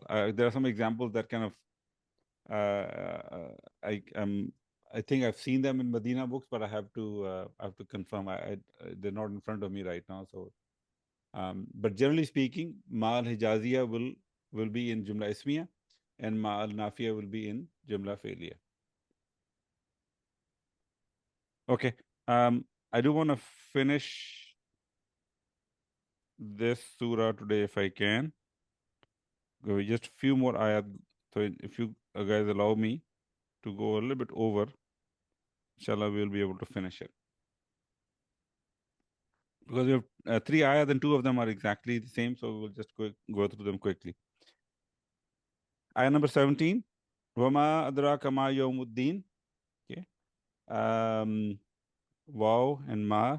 Waw is harfu isti'nafiya.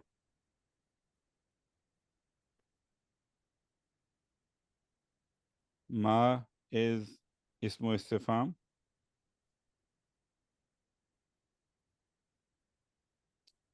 Here, fi mahalli raf'in mubtada. Adra ka fi'l maadi fa'il mustatir taqdiruhu huwa. Ka is maf'ulun bihi awwal. This ma is same analysis as previous. So I'm actually going to point this. Sorry, I'm being very short here. And then Yomu is khabar li ma, and ad-din is mudaf ilayhi. And this jumla, ma yawmuddin, okay, this jumla, ismiya, is representing the maf'ulun bihi number 2 and 3 for adra. Maf'ulay athani was-salis li adra. This is the construction we have seen many times before, so I think this is just a quick revision. And what will make you realize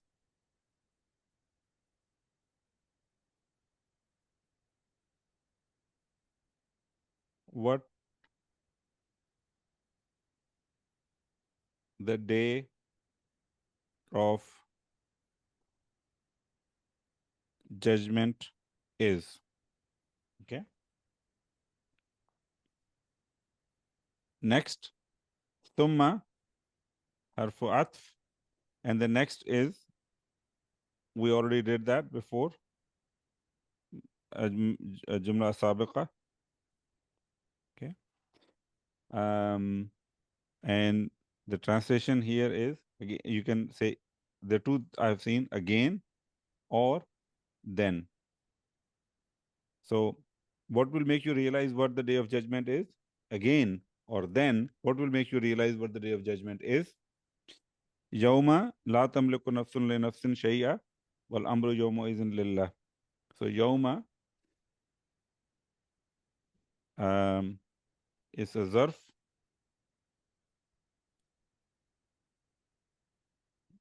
Zaman. Okay. Now they say this is li fi'il mahzuf taqdiruhu uzkur. Okay. Remind. Okay. Remind. La is nafiya, because the affair after that is marfu. Padare marfu. Okay. Nafsun is fa'il marfu. Li nafsin, jar wa majroor.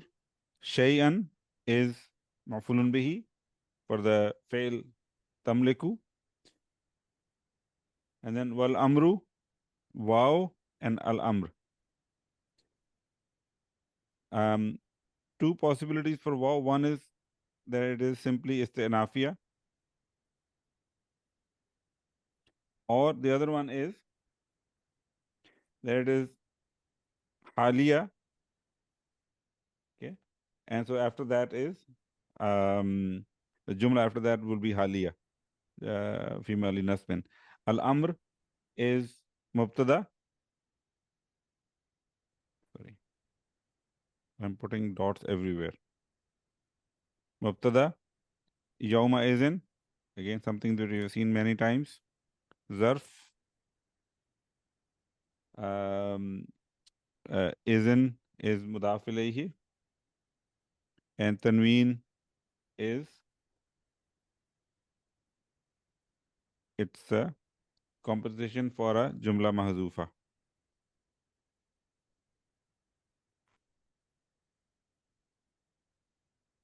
Lillah, harf jar li, and lafz jalala, jar wa majroor, okay, which is fi mahalli raf'in khabar li al amr.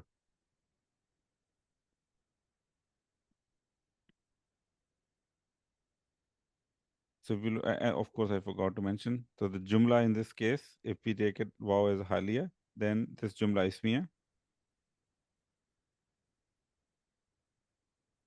fi mahalli nasbin hal. Let's look at the translation, inshallah. Yawma, the day. Sorry. Okay. So mention or remember the day. Okay. La, not. Tamliku. Okay. Malaka yamliku malkan. To take in possession, to own, to rule, to reign, to exercise power, authority over. Okay. So many different words which are from this root are mentioned in the note. So please do take a look. Not tamliku, possess. Nafs, a soul. Okay. For linafs, for another soul. Shay'an, a thing. Okay. So shay'an comes from sha'a yasha'u. We already talked about it previously. Look at item number 20 in the notes and you'll find it. Wal amru.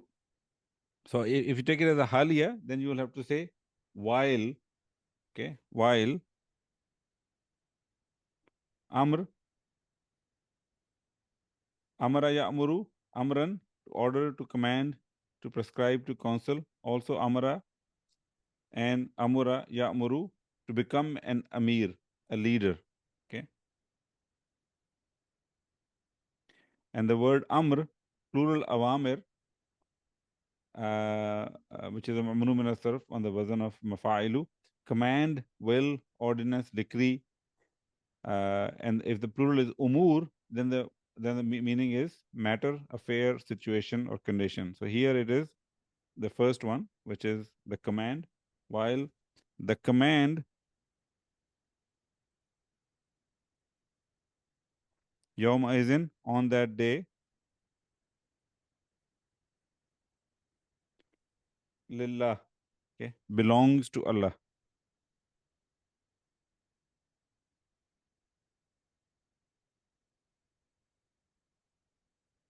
Belongs to Allah. Yawma la tamliku nafsun li nafsin shay'a. Okay. Mentioned on that day, no soul possesses authority basically on or possesses anything for another soul. Wal amru yawma izin lillah, while the command on that day belongs to Allah. Okay. Bill Said, please go ahead. Yes, about Yawma Izin, you mentioned that Tanween le Iwaz. So if you can please explain on that. Tanween le Iwaz. So in English, we say on that day. Okay. So when we say on that day, what do we mean by on that day?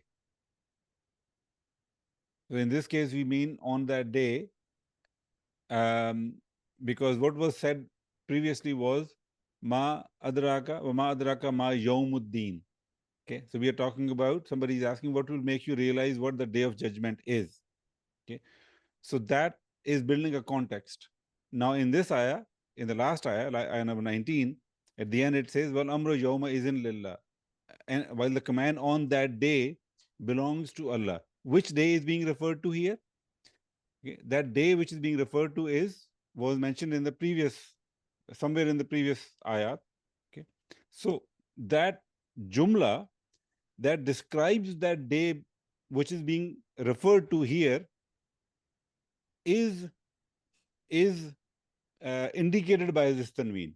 This tanween says, in Yawma Izin, the tanween at the end of it says that you have to expand this tanween into a jumla, and that jumla will help you understand which day is being referred to. And normally it is very simple to understand because there will be a mention of that day.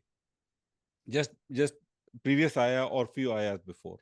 Okay, so that is, this tanween is simply saying that this is compensating for a jumla, because so this is in place of Yawmuddin. Like it was mean जैसे बदल जैसे उर्दू में कहते हैं ये इसके it was in exchange of this or in place of this, right? Correct. It is same thing we use in Urdu as well. Iwad means in place of, right, or as a compensation of. So Yawma is in. So if you do the literal translation of Yawma is in, it means Yawma, the day, is means when, the day when, the day when. Now after the day when, all we have is a tanween. We don't have anything else. Day when what? So the tanween says it's basically a short form of saying you have to understand which day are we talking about here. What will be happening on that day has to be understood from the context. Okay? In English, we just make it simple by saying on that day. That points to that some jumla or some description of that day before. Okay, in that text. So it is not referring to Yawmuddin. It is referring to a jumla that contains Yawmuddin in this case. That's what the I'rab says. Jumla mahzufa, not just a ism mahzuf, but jumla mahzufa.